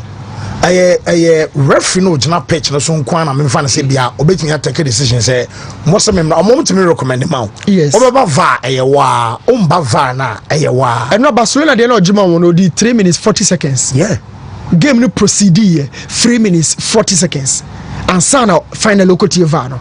But yaw tell me differences in here say ni who say tax and then the offside you know ade amene akomia ne mikimo de afo aso dem no mo obi ani ba bi ade na ejina watch this yaw I mean in take box him already the only player ejina box him here in take on the attackers in be should play offside na later no o masa legalize the line no yes or play decoy so at the time na ball ne ba no watch him but the main thing say ne nsam yenu hwe inteka striker no jam box ma nipatumso afa na obepi Randy hwe ne nsam yenu so ode rape inigo na se wan fan rape na wan fan se anya na hwe anka no ni go no mum ne ko hwe na chi onu ne ko hwe na chi no sa ne sa to striker no kom hwe ne sa anya ni go sa ne dan kom onu kwa sa drag ne back o de o mo fam ra he o sa ne sa dan chi wan ne so ne yankum wo ha aha de otum se wan fan yanko bokoboko wan ne so ne yankum when the goal's positioning was poor. So in go the control attack and mu ha say nti oje de ade na de ma Barcelona for ha say we impede bay impede ne from bay yaw is no we go mumia wa obetimi mumia say fe what you off and what you off but when you off they are impede no mania yanko Mikel bin sam no so quickly we say the Madrid ewo yi owie so bia nim say Madrid ko superstar ho a ne nsaka no a very minute occasion Real Madrid or Probia in Sankano. Sometimes play we crowd fifini oba. It took us over Cup Madrid finally. Now Chelsea from days when I started with Abramovich. I mean, you the modern day in Comono. You and I were not there. We will be sticking to the history. But the idea their culture, who Chelsea have become as part of the elite. I mean, English elite, the global elite. They've won the Champions League. At some point, putting Frank Lampard as the third man on the Ballon d'Or list, as a FIFA list. They've done everything to call themselves as a global superpower. And a war sense and buy. And England the 450 nipa semuka say akoy kra penedada e kon fa so be stop Liverpool no Manchester United ni Arsenal na ye penedada e to kon fa so wonya osika no show us want to me an kire ye dia ya ka kire say wo do osika no ball no bi no e de support wo ye kum nipa nti man tra kruma obi okunkum ni passport wo de man tra kruma na so kwasa face sanction no mo year finu so say nya no kre Chelsea fans nti dia na mo England for mo team na gu na wie dia na mo England for Boris Johnson so ja president the prime minister on aye the name na or the labor no. So at this point you had a new manager album, a new owner, but unfortunately the whole way of seeing football has been very different. Now not the different and I say Abramovich dey no yesikani masikani yede okwacho ban kwan no nam ne mani otimi point na makese for Didier Drogba Michael Essien 24 point something mo fanimra Malouda nie Michael Ballack na JT ho de Frank Lampard ho akasefo mu nyina obi amra dada. But Todd Boehly came in. Now one Koba be na Drogba mo no. Look, the professional football career no obenya 3 phases. But be Lami ya ma mo no. In fifi for na name mo no. And we do Lewandowski ba be we beja ye kwan amayako no. Todd Boehly die when you not say obako akofa ba bi anketenkete noni maduwa kamo Muhailo man Modric mo obi a wunya hu no say wa ye bibi o game no no, giving himself some time to come back as a superpower. And no fans ni say na ye nya san ye koye market ye kwa ba bi Madrid de Barcelona Liverpool ba point na ho na ye so point here. Why have you come to change every culture of the club by your o sika obotum to the aba ho ba jisika until at the end of the day the sika no botum no I don't know decide here or not no decide here. So taught his way of seeing football, his perspective about the game, everything really conflicts with that of the fans because I said sikaniba what did the picture pay but yes sikani ni ho sikani but onhunu the other I think some side with Mikel Obi so we share catch Chelsea boy di akode to talk say akayo no me side with Mikel Obi minister mo on babu me ekire oba me side with Mikel Obi honest ne hunu do omoye honest ne hunu me side with Mikel Obi seriously yeah na Chelsea etebia be ni yen kan okre na mukoto Felix say 40 say million pounds mujane how many days I mean what are you doing what are you doing as a club? I mean, the situation at Chelsea, and yet they said they offer easy, so Chelsea are in a transition. Right. You see, the issue of Chelsea is that they always strive whenever Omosaki manager. It has been their way. In the other clubs not try to emulate Chelsea, it doesn't end well for Chelsea. But the reality here is that Mikel Obi are in a state of coming to terms with the reality. He is fixated on this should be the Chelsea way. But sometimes I also release yourself from what you think to the reality. And the reality is that Chelsea are not thriving. Because all kind of days of Roman Abramovich, one thing was key, and that was the consistency of their squad. And until Di Matteo Beba, no, the Chelsea team are called UEFA Champions League because who were leaders, all players that they've seen it all. But when Chelsea players are always they are players who are at par. It is a who Jadon Sancho free man. Do be me a non-di madweke. There's a small not to catch you now. Mikel Obi can say John Terry that time. It's me bow we be our poolside, a be a gym. Charlie, I will say more than more about more than so what is happening, mom? Pija Mojim boom. Coach and a crowd to me catch a John say. When the pass in Kokasa because oh Kasa, you are the captain, Omutio. Beneno, no Mikel Bisa say. Inti Rhys James, Ebes Miako catch Enzo Fernandez say Pija Mojim boom because one hour can one season baby no prabe 14. It won your leader. Yes. And Fancy, one thing, Chelsea, how much Chelsea before had no issues with goalkeeping. But even with Edouard Mendy, the last goalkeeper of the Champions League, there were flaws when he gave them. And who comes in? So in the last 3 seasons, Chelsea have struggled to get a very good goalkeeper. You won't say there is consistency. But now, no. So who you Liverpool team as against Chelsea teams are successful? You can make a case for Alisson Becker, say he will have a starting place or a place in that Chelsea squad. Yeah. You can make a case for Virgil van Dijk, say this gentleman John Terry Marble, straight over he will slot in our Chelsea's team. But our Chelsea team here always is here. The only player, if he stays fit, Obetimi about Chelsea teams are very successful. Rhys James. Because in the right side of Chelsea's successive days, it was Bosingwa and then Ferreira, boy. Into that position, you will have a chance. Spread it across or more Makano. One man, one matter. I don't think Zeko Palmer is better than him in terms of what he gave to Chelsea. So, the Mikel Obi Kano. On the surface of it, you are right. But what are the actuals, the reality? And they say Chelsea are not the Chelsea you are expecting them. So that is what also Mokotono. Yes. That is the recruitment. Yeah, and talk consistency. You build consistency. It takes time. John Terry, they are okay. Do you know the number of years it took John Terry to become player now? From the mid 2000s in the Debana. Even Lampard, he was built. You build leaders. You don't buy leaders. Chelsea have bought players with experience. Kalidou Koulibaly, he was a leader at Napoli. But when Koulibaly came to Chelsea, we saw how jittery he was. The difference is warm. He entered leadership. He entered such quality. I know it has to do with the state of mind. And then the elevation of the mindset from winners to that leadership standard. Liverpool cover Van Dijk by Dynasty VK. He came in with a certain experience exposure, but it was a bit rim into the setup, not mentality, no, a no. So entire arbitrary. And then in the last 3 seasons, I see Mikel will be more of a pundit, a blogger now than a former player. Because say, as an you have an FM station, level now era no you need a new set. Match it or level or status, or because let me get some guys be on my media school for not me building family. Meanwhile, your status is up there. People are watching.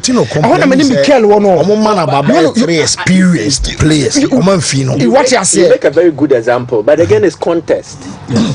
Football, no, anything in your message, no. One, that Chelsea era now it was under a certain ownership. The root. A firm, a solid, and don't forget, Abramovich buy Chelsea did not start winning, but it changed something. The approach. Now you have a new ownership who came at a point in time at club there was a turmoil. And off the pitch issues were on the pitch too there are issues. When there is confusion, there is little time for a year. Thought processes are you need the dust to settle. Noah started putting things in place. What Chelsea is doing, if I'm not being exaggerative, the Chelsea it will be a blueprint for other clubs to follow. Madrid, Endrick, Adagula, the new way of doing things. But Madrid no say Endrick Beshem, Adagula Beshemua. There was certain institutional culture. I imbibe in you. Chelsea, they will need to build it now because Madrid no Perez and that's what you but Chelsea no. Asisa. Changes are bim. It will take time. So if you are a former player, now Tisanyo, because Mikel you're privileged to a lot of information now. You are supposed to be the one explaining things. I check Joko. Check it, Terry. I think Mikel has become a sensational pundit who wants to ride on Chelsea for clout. Clout chasing a clickbait. Because fancy. Look at Real Madrid. Uncle big player. That is why they sacked 21. That is why they sacked 21 last year. Now last year check it sign as a fee. Never to 2. Last time they Division 2-4 Nana Benny. That is their level. That is it because the fans will be demanding for results. So now Mickey side with about 3-4. But the fans are demanding where's the results? They were getting a cash bowler, Stephen Odro, at a very young age. But you see, time or mobile no na club net saying. And a time as uncle that way mobile no na club net to saying. Minim said American what you here. So last year it was at the time there was a change in the management structure. In Termanyoma Kechiri, moving from the NYA era, transitioning to the IMC.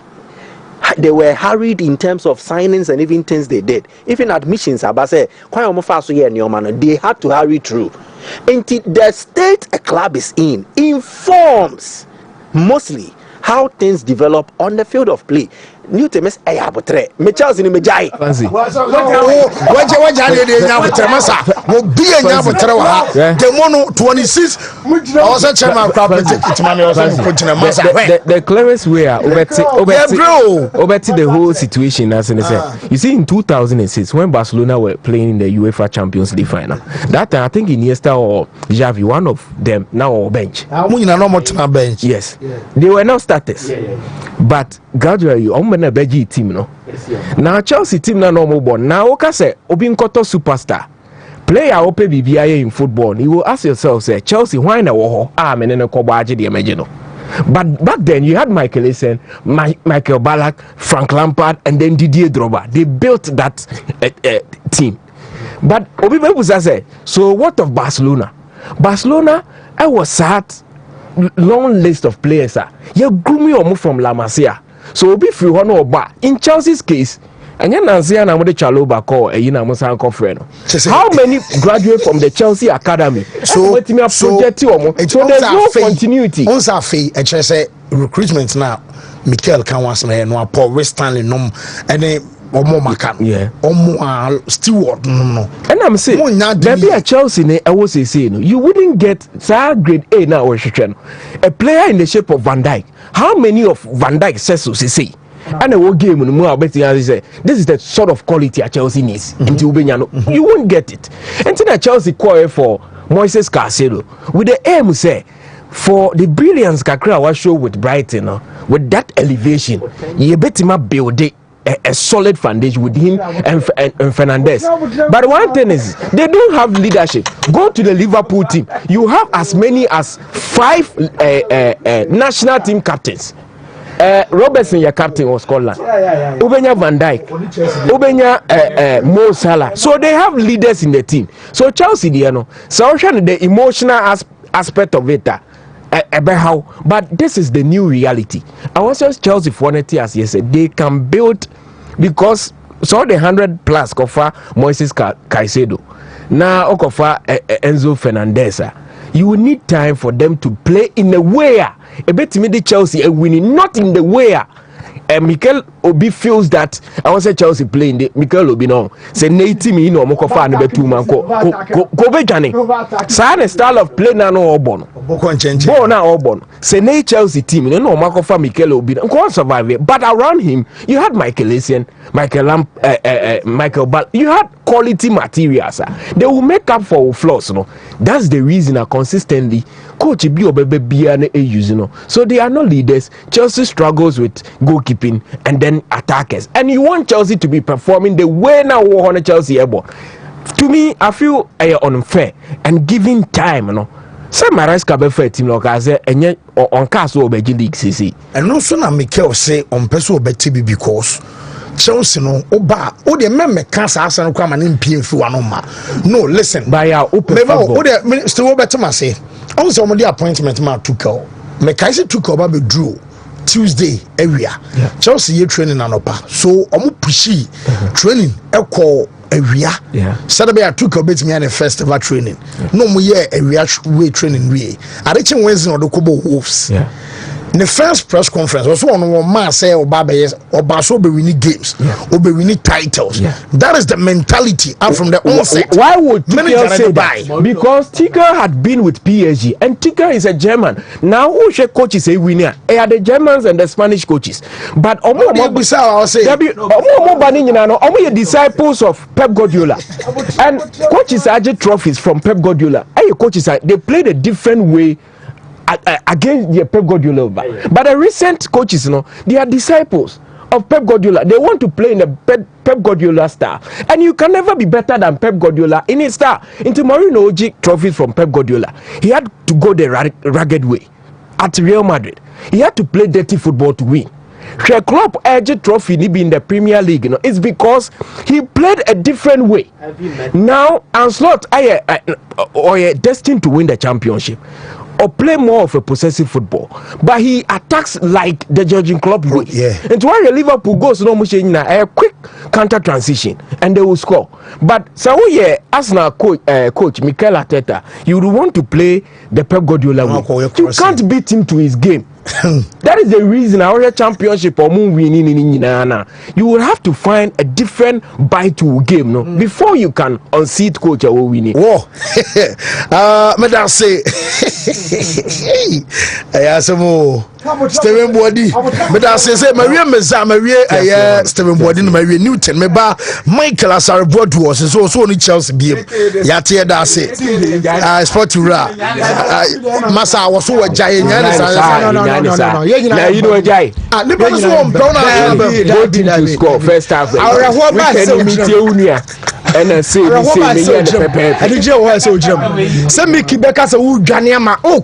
okay. Well, Mike, Meba on Collins, Asante Fase, Wontumi Sports, the best in Ghana currently. And way Samuel Appiah say Chaloba was too much. We shouldn't have called him back. I was a Chelsea need their old owner and a serious manager, that is coach. And what Danny Diano and by was say you guys are doing marvelously well. The guy in white is very, very good. Your friend Steven Bodio can Santiago. Media team Steve way back at Angel where one good analyst and I could go for Janaboso. When so say okay, I'll say I disagree with Mike's statement. We don't buy leadership, but we build leadership. Okay, but you pundit used to say a certain team need leadership in his team. I'm Catch Di Maria watching the show live from a year chronom Bosnia. Minim say Edwano dia Mike. Okay, Che, right. Okay, right. La Liga war a refereeing problem. A refereeing problem. Yanti asiesa. And it's a BBC. Yebisa who say no so you have officiating assessment of the La Liga being done on the evidence of the SC in times past. And again, a lot of the assessment of decisions taken fueled by Satrim. That team say and the referees no do and the referees near bias and the referees need favor way. So even obi or no neutral cry or an assessment of the decision would definitely have that in influencing the final take. And we go no more disallow a proper application of football rules, refereeing rules. A proper application. Yep. And no. Me the video be a Mashadrag obeti me the atosua. Okay. The lines assistant referee, or is the kind of assistant referee? Open a flag to signal that the Akosono a offside. And the referee engage with him. She referee in the direction. Or they clearly she may be a referee in or better than in the near wine. Assistant referee no David Shadrack the Amedema ono the fair no La Liga no just use what I gave you. You will see that a Drew stage be open a flag and the referee is communicating with him and the referee is also communicating through the communication gadget no assume OTBB and that caused the delay and to say a cause delay a Bema referee no finally will take the decision. So and a crossroad. Exactly. What page and the frank and the crossroad.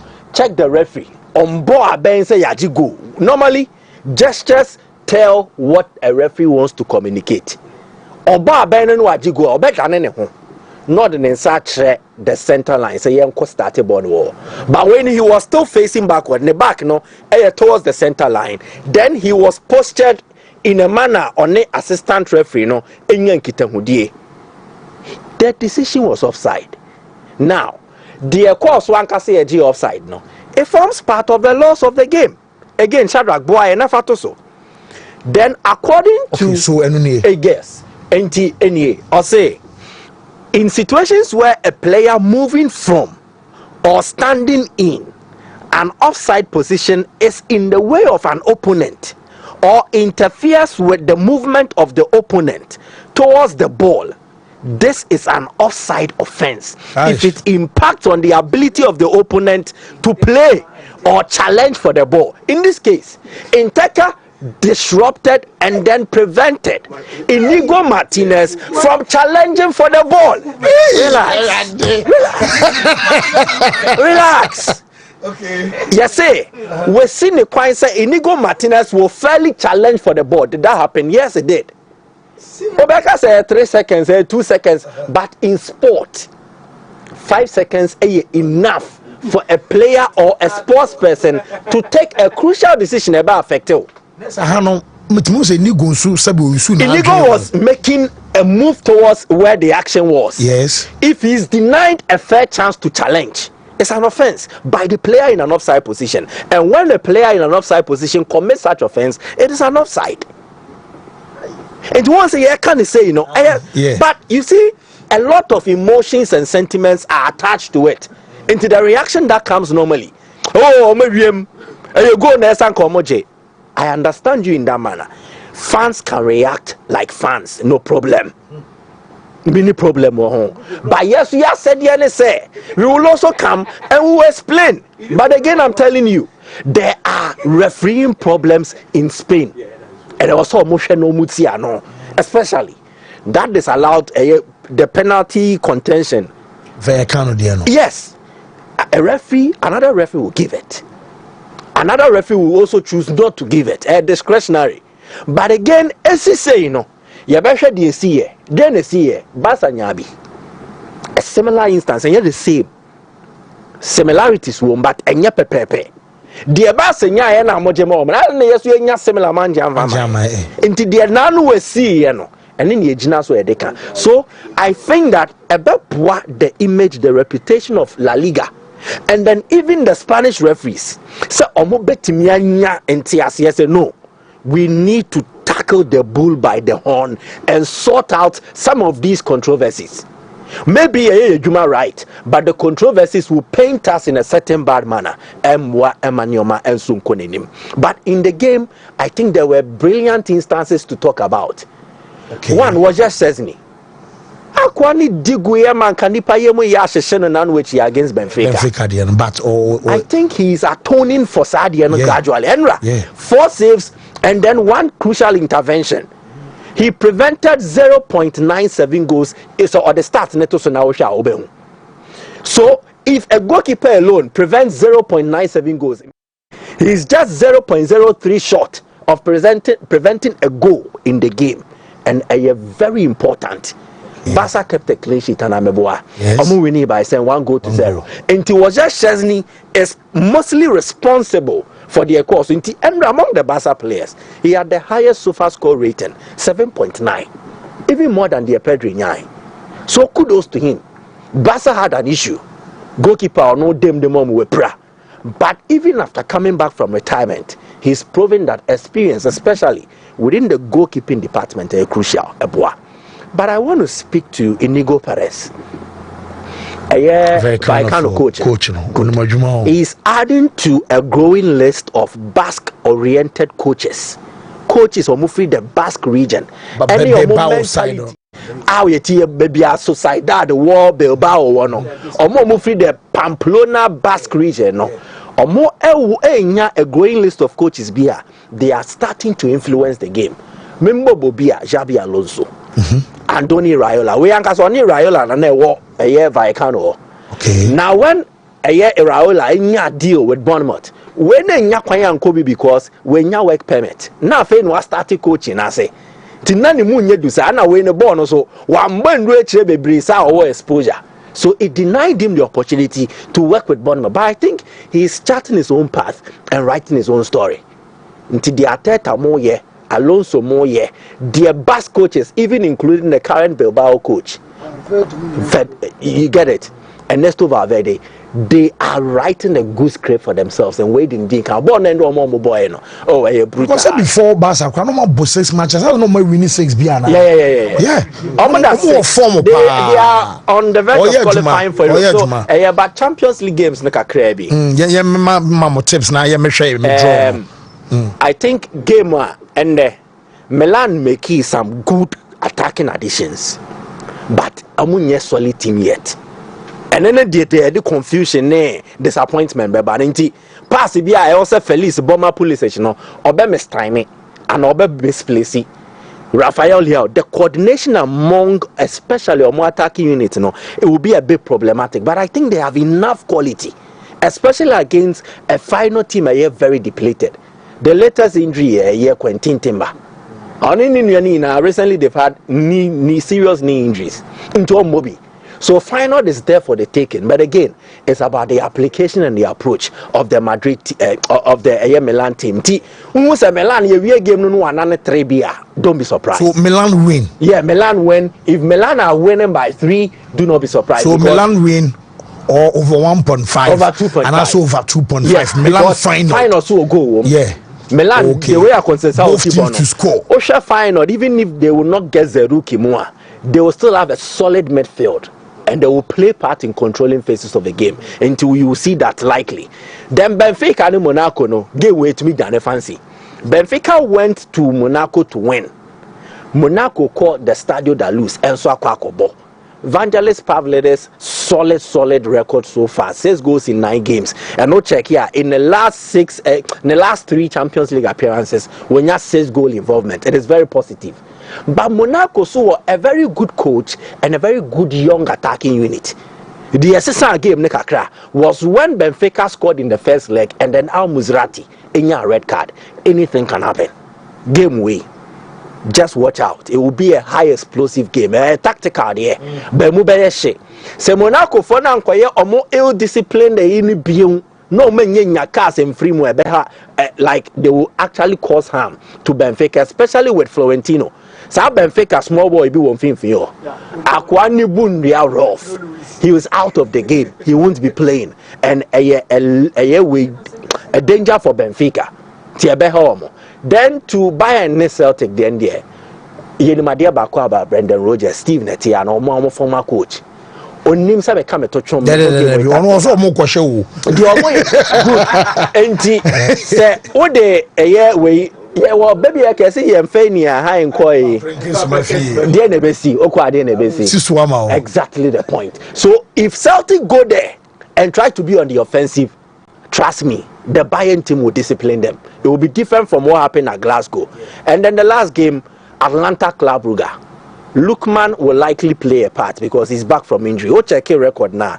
Since Lookman prior, they just won a game. So he's a crucial player in the team.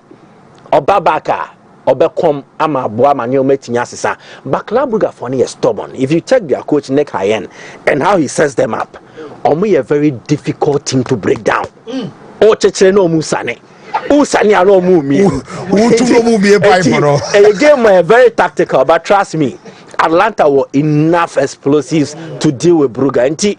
And also call for Atlanta win. Okay. And also not surprising. Whoa, Mate, Madam Sepa na. I'm a bam draw no so na ya kwa baba be hwe fie so ehuru. Efie denwa court. And so etna say e osunyane ne mpatam ni nyina no ya beje report no ene Sam Rising and so e de efro na. Monsa manfo anjo mo pa Kwame America former PRO at Mediana Stars e London or say what a solid team of analysts you have in the studio. I hereby recommend regular invitations to Michael and Stivo sports show dear and one Wontumi sports baby amo ha onti no yeah you host Stivo so am za man for say yeah first Stivo kan Stivo dear no obebo me kora me have you say Club Brugge coach no Nick Hayen o say omo bebo match bi a ne ma me ewu enti or consulting a dead mother, and son will approach every Champions League. Oh, okay, no corner so. Baby are free. It's a Belgium or Western Europe. And when you talk of issues of spirituality, it's okay to wear studio. Maybe I said Benfica and the share. They kind of want it. Still, my man, free Western Europe and their belief system. No, so because of what they go by it. The coach, you know. Nasam no okay. And yet because of Sebia ne hoteno. It's something that actually works for him. Okay. And then they should watch out for him. Whoa, Mate Shanrak, Mamenya 2 and so quick. Naminko break and Braubia tower toes. Oh, bet me a star 256 star 4 hash star bo star 256 star 4 hash. Nine Sunday, the full prompt. I'll be at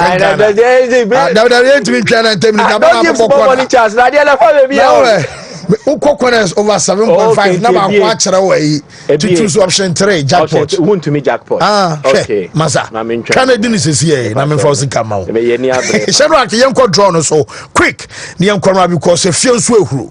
Young shadow on way in second lucky when I jam on moon chapao. Was he a jam on Jenna? Now, temper. Me patch I mean I could break up a 8 to the now church. Maybe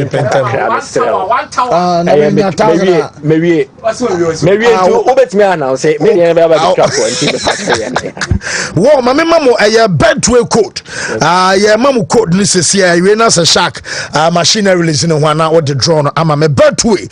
More mutia shark, you know, project to TV in a Facebook. So I'm a code near 171 B45 BA 171 B45 BA 171 B45 BA and no ayo bedway code and a diama shark I ready and I ready am me when me come na me ba metimi abey phone nyina so abom se enko break na mradia na chese enkroma quick because me brand no tia me this Wontumi Sports Buffet live on Wontumi 101.3 FM live on Wontumi TV Facebook Wontumi TV YouTube and Wontumi TV digital and satellite tamale Wontumi FM F and afi takrade Wontumi FM managers ni me nyina no yada mu nyina ma se adwuma fonso am tamale ne takrade yada mu nyina so ase tie for taxi for ene chese trotro for pragia for mutie e tamale takrade ne mpotam nyina no yada mu nyina ma so ase den ho ba quick ye ba na ya ba beto aso. Now, talking about a 4-man attack of Mamouche, Haaland, Savino, and then Foden. At any moment in time, if you have control of the ball, it means you have higher chances of scoring. One manager me pena sampaya di how based on the fast and obey Jumunutem on any girls man. Very, very young no mobile Jumun. But at the how bet me do the top level now. These are some of the teams that ya watching was Ocean no and you're in and out. Now Pep Guardiola team that we're building this season there and Yama Ahanopa. So me ahead of Newcastle, I was asking, sir, is it going to focus on the EPL game? So that we are better relevant or league so yeah. Or about bench certain key players ahead of the crunch game on it Real Madrid. Now talk about certain decisions at a course of game. Now Shadrach can for video the mommy. Look, sometimes about 2 strikers. Yeah, now your coaches and as a fans, I actually say 2 strikers in Yano go na me fefe into the more field so. But sometimes off the ball, one has to work in order to expand the brilliance of the other. Okay. To enhance the game of the other party, off the ball. So you check it that goal, first goal no pay. Niamfa adwuma halan Mamouche enya kwande sa ball net. That job alone, adwuma Pep Guardiola behind the scenes. Now sometimes I'll be back to a certain topic. Say Shadrach at the goal no ema Mrs. here. Shaq me first goal na fi new fem. Before ball never back from Ederson the feet, Now Newcastle kwa press it. Pressing is the first element of defending without the ball. Now no attackers and pressing your defenders defenders asset blocks. Now attackers asset the press no going. Now you do all that without the ball. So in the final third at the time Newcastle kwa press me that press no anya solid and intact Ederson swiftly and send a long ball at the core quickly. Now Haaland action one of the central defenders in a bar center circle and a 1-on-1 with Mamouche with the other partner so 2-on-2 but because omunyina the same strikers number 9 for the Giraffe now it's a Haaland movie one defender be Dinechi la 1-on-1 with Mamouche not just say no go no assemblance no. At that point, you saw Sir Martin Dubrovka who appear Abadachi. Okay, so first goal nini. Is that the first goal? No, your first goal. Your first goal. Yes. Now, when you say the how country, this is it. This is the pressing American was. Now watch Newcastle. Newcastle na share men can say dark color na say violet to some mobile. Man City show almost sky blue. Yes, Man City just sky the other side. When no means Newcastle a defender. Defender not comes of two forms. The attackers in the press the amount or defender. Without the ball, everybody is a defender, including the number 9, the goalkeeper, and everybody is a defender without the ball. So without the ball, oh you what the final third or attack or now you know. And then you finish a pressing. Or pressing means oh my or more body come pressure. Not to decide well. Now Pep Guardiola said, "Obama the pressure there. I mean to be passing, short passing sequence. Then but two strikers are upper part of the field. Me ball long more. Or me long no and a code be what that code you know. Haaland by far one of the central defenders about center circle. Now Kwaka one central defender or no best set up 1-on-1 or to Mama Mush. Watch it. It doesn't know this is one of the assists ever since about Man City no or the club no every time. So this was the first long ball. Now Yashadi will say Haaland center circle Haaland original referee name. Should the chip only put no a central defender na Haaland achinaba. Yeah. Haaland say a hot the hard the Mama Mush you know that central defender no. Wow. What the hell for Mamouche? It is striker Haaland the on crab ball, but by virtue of his movement, what to me is central defender and a striker. So only easy play no, and this is it 1-on-1 in here. It's a friend Haaland Oko. At this point, you know, it says spy tree. What he can't be out toward the amount. Now so do the go. Now Haaland moved. And a central defender and a partner. At that point, it was beautiful. Now, Samba Kwaya no boom Wayani and Tanshe, the job of certain strikers. Watch Haaland. Also, boxing, no, 2-for-2. Say a dozen ever bonukana, Haaland back. As a City half. A 2-on-2, referee right. Two strikers, two central defenders. Two central defenders, two strikers, 2v2. A dear Bessie, as a Sabaku Baku Frim. Nekameno. Adwuma na edi hu nkomo eti ala ba move na ba konso move akọ inside na striker me buso asemba akọ pe fa na ball na obato so obato ade na hala na free ho ball no obo ba ha me kwhye ade na me free ho okay me free because we di machi if I move you move and this anka one top to say Ellen Halana next anka ba ku kra chance or one extra defender or you free. That is the point. And then we must task you balia. Now trade on now payo. Wow. But Pamso who say Haaland was in motion. So she about Kanti say come anywhere. Uniam Nikasa Mamush no won him. Kakraka. And now the striker be a player one central defender Pesebeka Wonkwa. I know bet you because when we told my day Shalobai. So look, Haaland he understands the culture. Some move to me go no. Now some first goal in your tournament there. Erosion them. But some mummy no far a be hard because who go ekitike. I want to copy more Paris Saint-Germain. No ni Mama Bush about the same style or Frankfurt. Now back on the defenders need to bend one now we at TSC. To win City boy. Now you can't afford to play with a high line. No, you can't afford to risk it. So the centre back and the Ellen Haaland cheap. Look all go home. So space no be that one. Or you eat out space. Or you catch or be fat or be minute or be show across the front line. He's a good finisher. Second go no share. He's a good finisher. Now the picture that the TV is no ya FKK. Look, say Haaland na overjun so striker. I don't know offensive the keeper. But be a drop ball no free akọ. How no free akọ but move because or just central defender 33 na go inside. Na ko back. But Haaland na cheaper no show Mamouche. You feel body orientation. Mamouche na need trick baby akọ go no but the body na need trick but or baby body free body orientation. Na half for shabon na half. Baby body kwakoto. That's we are kind of body half turn, but the body orientation, he's turned on the half. Lukaku at this point going to mean tennis. This is more. Lukaku, I just saw the thing. That's a bonus. I was shining live. Maybe only technical eye to some more than they are. There's a kind of quo. No, we cross out time. No, what dream must who did refer to my bet? No, check it. do the answer others I assist but player no mum ne bema born about assist. Yes. Haaland na adwuma no. And this is how Man City take the move on the straight. Who is what they say about Bernabeu? And no near Arjuna na me adwene ho say Bernabeu no, he's likely to go with 2 strikers. He's likely to go with, I mean, keep on to be told. He has control on the ball, very first touch in the EPBR. Yeah, about 2 strikers Bernabeu. Because I know Premier Cars will say a 1% chance. Name at the 99% faith. They're going all out because 2 strikers. We are not seeing 2 wingers with Haaland and Kwan. Let's say Haaland and Kwan, they are essential money women in the bubble. He's going for 2 strikers. Keep one close and the other one will be released. The Newcastle giving a try. I'm telling you, he's going for 2 strikers. He's going for 2 strikers. And then what does he have to lose? And then a pep lose will be. And Uncle Benjamin Mush, a striker when you okay, I Musa Sambakoha. Hat trick in 14 minutes. Hat trick in 40 minutes. And yes, simple.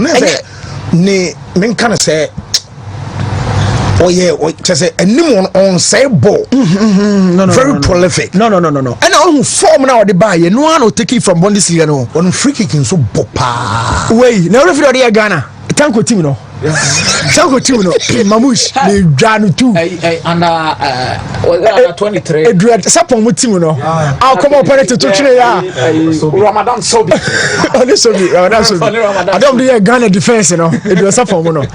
So Man City are on the roll. I feel say it was a big moment against Man City ahead of the game when Real Madrid the Cocobo. Quickly, Manchester United empty. Manchester United is empty. United is empty. So club could do baby empty. My young show so I supporter. Every club we has before Baby do failed in a son. It can't opponent in a son. Real Madrid, sorry. Before now, be sharing a failed in a son who's a mature way may say no. At all so we. Barcelona sorry mo bop papa obi an hwe bi no before the bad field no so no now what discussing and nani huhu no akunkura wie. We asking at this stage of the game Manchester huhu to be to opponent so ana menya sure e ho ne catch us say o club no e aba be empty. Fans expect the club to win, but within the inner circles, they know there are issues. Manchester United embody the status of a big club apart from Omudi Manchester United. Which area or department of the team no and the goalkeeping department that's so our questions be say answer. Back line structure now is it going to go for the back three until the season never end? Mazraoui Maguire more delay to me and Sana watch the now who Manchester team no one no so say he plays 2 central midfielders in Bruno and then Casemiro.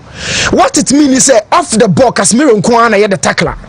How many times Bruno you know beat the ball? He is not meant for that. He's a natural playmaker. He functions a lot on the ball.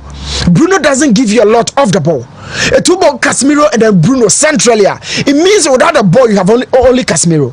The Casemiro no mpono. How many tackles no the amount at the age here say without the ball? What sort of stability no the amount? Now I know say Casemiro nyade. What protected Cruz and the Modric for a lifetime. What protected Cruz and the 2 lazy midfielders off the what protect your money at laurels and trophies for Madrid. Are you telling me so want me and come Manchester and Finfield? But at what age? And I do Bruno can so without the ball it means in Finfield you're empty. Now in the final third, Manchester United shoulders and so etna yenua bema pola wanya no baby and so eko ensam no so mo na mo ye suspect mo police for some na so mo appear before court and right no eba so about time beba na wa ba boy court en komo kakransa na couple and so de ne stories na ba beto aso dia minimum wo fa K enterprise wo fa K wono na ma catch us say what the phone ho aka ne nyina no and so abantimu amuti na no pay no say ebia wa bi phone shop or Techiman Wanchi, more Tamale, more baby Santa Cragenom, and a Chasabia will be on a Saudiano, and your phone shop up a phone one candy, a ya accessories, and a ton quandia, Mamadian son of Fake, and Sabekasa, what the Kepa, hands free, Abba. Kepa ne chargers ni bi ewom ana fe Kepa neck bluetooth and yeah no what you two come and say be I will call workout some mo call road and some you walk our kwan drivers am call long journey so you taxi driver we your truck driver no so come when the police ni bi ani asem say etimi boa ma concentrate and distract our breast da kom na the earpiece a shesho asum na fe won so odi ede unkom mu da pa so wutie nwom mana so we call and what the power banks and so about power de no eja wom ebe charge phone na odo pi wa bra still na chese power ni bi and so da so om kajetia when gate 4 ND enim share friend was 0203 055164 now of a K and some enjoy so Dr. Time Eda so I am demand for about center ho and on Sabeka a doc now doctor say yan can trust more yana stroke ebe say hamo ebom kind druba bia as offer to me at 3T say you nifana say you benkum no but money answer be call ama Dr. Time Eda so and so show sisiadian anaba and as a prostate anabama edunya what the sexually why and so pama odiano and so I am demand for about center ho and I kwakwaji wa yare sa on so no wo to ase ekwa emabiem one na cho somebody na wotwe media bia 3 days media bia 24 hours and a 2 yade ase ama wo hwehwe na kira kwan ewo bua kwa gogo school junction 0244 7742 82 na openino and so enjoy so yes about na onwo ye de chama nyame adum na so okay nyame adum ya ho ye ewa ha eno a wona call court yeah anti bono to fama e opani am say na osoma before so obewo ho no afem say shark atia na so say draw 90 ma menye tu wie ma me mani pa mienu eye obia 1000 ehia pa so ko sunyan ba yi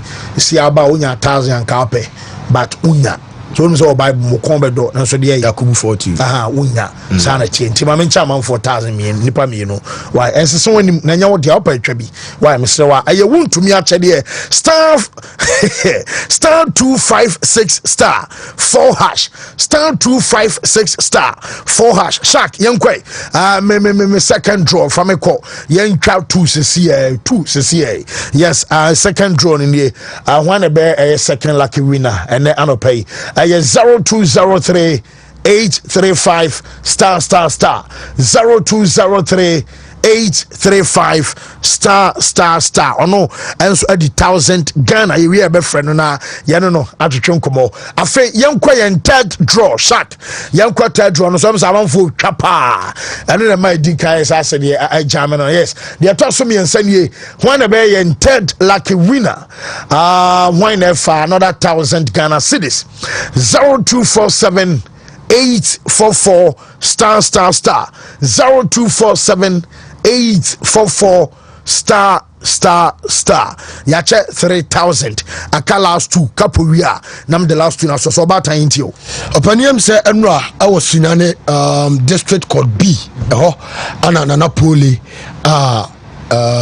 enkofobia gene cry free ni se wa bro kohwe Kumasi Asante Kotoko ene insuatrema game wo insuatre menua enpenifo satena asem no so na enua nsema e course ni nyina me bone tofa enua wa bro na se court e kwa setena no penifo pi ene ba be pim e ho so hwe Kumasi Asante Kotoko led by opanyina ni di enso so edele asafuduku ono anenua ono so e ba be ginem e ma niam so etimi ko kama enua ti ebi free Kumasi kwa Mr. Alexander Menu ono koko twa ninua ono eyebuna afo chairman yes chairman Fuji ema obibians etimi kwa Kamenu achi Western region omonso chairman ebai eba beta dwumadi na chi omunyina mpanifo ni nyina ebai eba bo ama bibians etimi kwa Kamana de si wo court ene se obekaya unse ye accused persons are emiensa bi wo no ma ye di kan ebo mo kwadu no abu Ignatius Bafo ewu aka ho bi opanya ni didi ajekum ono eye ne bodyguard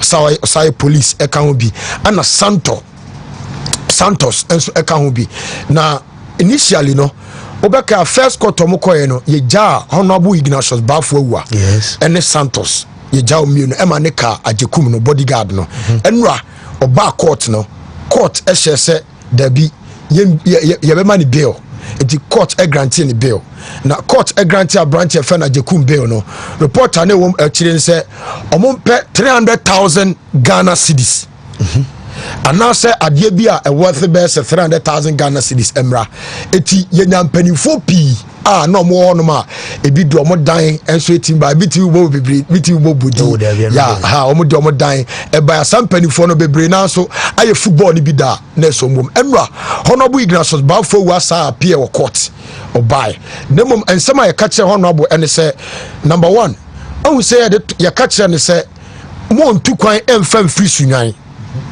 enra ye isa atabo na free so obetima tu kwan afri sunyan obetima tu kwan afri sunyan na mom se obefri o man Ghana ha mu die akode there bi ne passport no still register no ontimi tu kwan afri Ghana enu achi ababa wa ne di ede China ene ada lady na friend Santoa omumi enu so court se de tabo to omo so se omo so ntimi tu kwan emfam free sunyan no omo so se de ombetima tu kwan ha free sunyan na mom omo passport de eno emra o na mom abranche fe na Jekum de no ne de ne say enete o na bodyguard no police ni no number 1 omo tia se sika ni nyina awie no ono so o mama ne 3 days se onko fa ne passport emra na passport na onko fa mra no ka se omo di ka bisa se ne passport wo he no so ne passport ni won kran iti o man bre na onko famra no mka chere say okay se sad o man 3 days onko famra no famra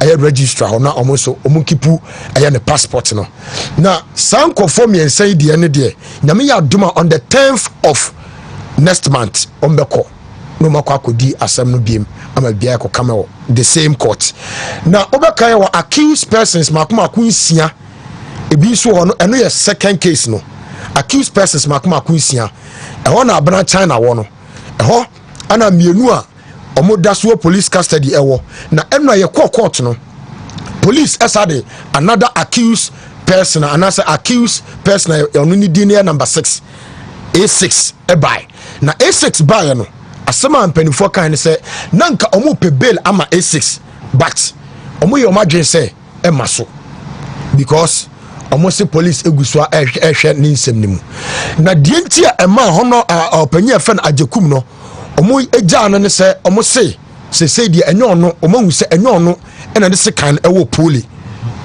na nipa o de sekan wo poli ni di aba efe no Brima ena de sekan awo poli okay eno na nam so a ema police ni ne grant ni bail ema ono ye de ekofie na A6 no so bae no so on the ball pole asum ewa abonte wono on the ball na asum ti obaye no ana mpanifo se da bi se jama akwa enyeye enti kwatwenum 2 weeks etone other 2 na omo so eya accused no ye nja omo miensanya na omo miensanya kwa kwatwenum 2 weeks na omo so de no ombeba appear court na me admo on the 3rd of March and ombeba court 3rd yes ana nipa miensa no mudika na ye 10th okay nti nyame aduma on the 3rd and on the 10th asante kotoko ene nsuatrema case no bibia be kama na em say voices ni bibia de modika tete bia ene ne ma kapo be wodi na de besi no mu obia hu Brima ne de obia hu no yo na de o ne say police esa guso eye Brima investigation epe owo na omudi can start with tracker according to report I call honum no yensa kan ne say o ma tracking na ene o ha tina o ha ene o ha nti say police asa guso a omo so omo hwe say omo sabe kan omo de ne mu ten dia nessa asem no okay be fine wo yes couple say ensem de bebre na oba tan de atudwaniti say de ensem no si course no say lawyer a ogina mu edema Kumasi Asante Kotoko lawyer Safuduku Esquire ono ana ogina mu edema Kotoko abra na ye hwe say asem no say de ekosi ye ene mpempen so adru proceedings ni nyina no okasa fountain betie lawyer Safuduku Esquire ono enso ensem a ode tudwa ni de ohu ye e court lawyer ekasai ebechia mu na makase ene de course wo court no court efre ensem no mienu a efa nsuatre nsira nyi ho nyina sese ensem na kwaye mienu Bidi kan ye chinipa mensa amu nyina amunim say the honorable Bafowa and the police bodyguard na another person. E da affair no umaka here the manipa mienu bail na police inspector na the court amani bail sada no ene ye ba ye no the lawyer now file application for bail as application no nkrata che se na edibia koma aban lawyer for attorney general of Ewosunyane ya nse e ba se ekoye emrasem sade a e aban lawyer for na zenka omune lawyer for no dibesi ani nti o che se okosevu bi unfortunately aban lawyer for ama court omo so omo informa no masem ama bi ase de lawyer ne kan omutiam nti e ba sa na court say sabala lawyer for no omo asem ne omo dia no omo anfa mo yi bi ama se omutiam dia anya no court no obema na bail etosum yenu lawyer no file an application no so or the nkrata even charge sheet na second case na ye ni pension no apostle for charge ni pension no ye second case no or the secretary ni bi attach the motion no say uhwe second case apostle for na ye tie ni pension no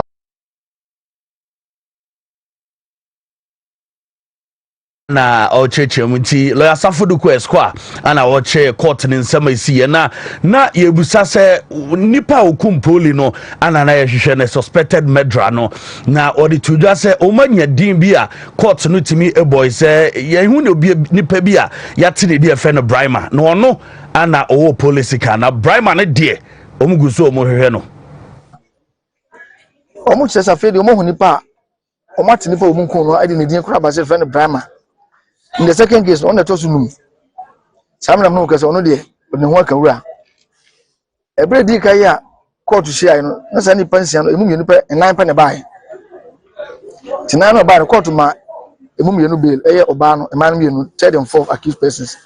But first and second accused person here, second court number bill. Now, not 5th and 6th accused persons in the now Omo Edomaka. And nearby, no, the 6th accused person, no, on one in a mobile. Lawyer watches police courts nano ya wada ene ne wasa number enti de lawyer can say wo hwe asem for police for dia to ne pension so no a enu mu de omo kire say nipa simasi e fa no Brahma a wodwane ye hu no one ku fully say bona this can wo no nipa ya to mu nyina no mo asem police for so mo che wo police station no sa no mu nyina e ka say e Brahma no ne ku the lawyer say the Dicano, Mohamed Kunudin, say, actually, more than you must have say. Any person in the Kunudia, any lawyer, no ma police inspector and bill. Now, I just know the Kunu, even though in some charge at the atoms, and yet no abatement account just a Mobama Yukumobi, and also end the home. According to say, lawyer just say the Kunu and an anti-ama court naman bill. In the only Kunudian court money bill. In the court, you didn't remember you so. Say a lawyer for one from Mammy Tia. Bill application no afresh no approach for no assign you move for the pension bi dia ba almost ba ko ne kono de ani court na man bill na sika court de to ne ti so ye 300,000 cedis nipa mi no na me sign me mu sa nipa mi no de o mo fa bibie en kire se o mo this answer no area to dwale nso chairman for so do mo council e by e mo no so betechi ono and be defend nso man FC na lawyer Moses Kofi Oba ono and girem after proceedings no course no ono so edna no disem etu dwa intie lawyer ensema o de tu dwa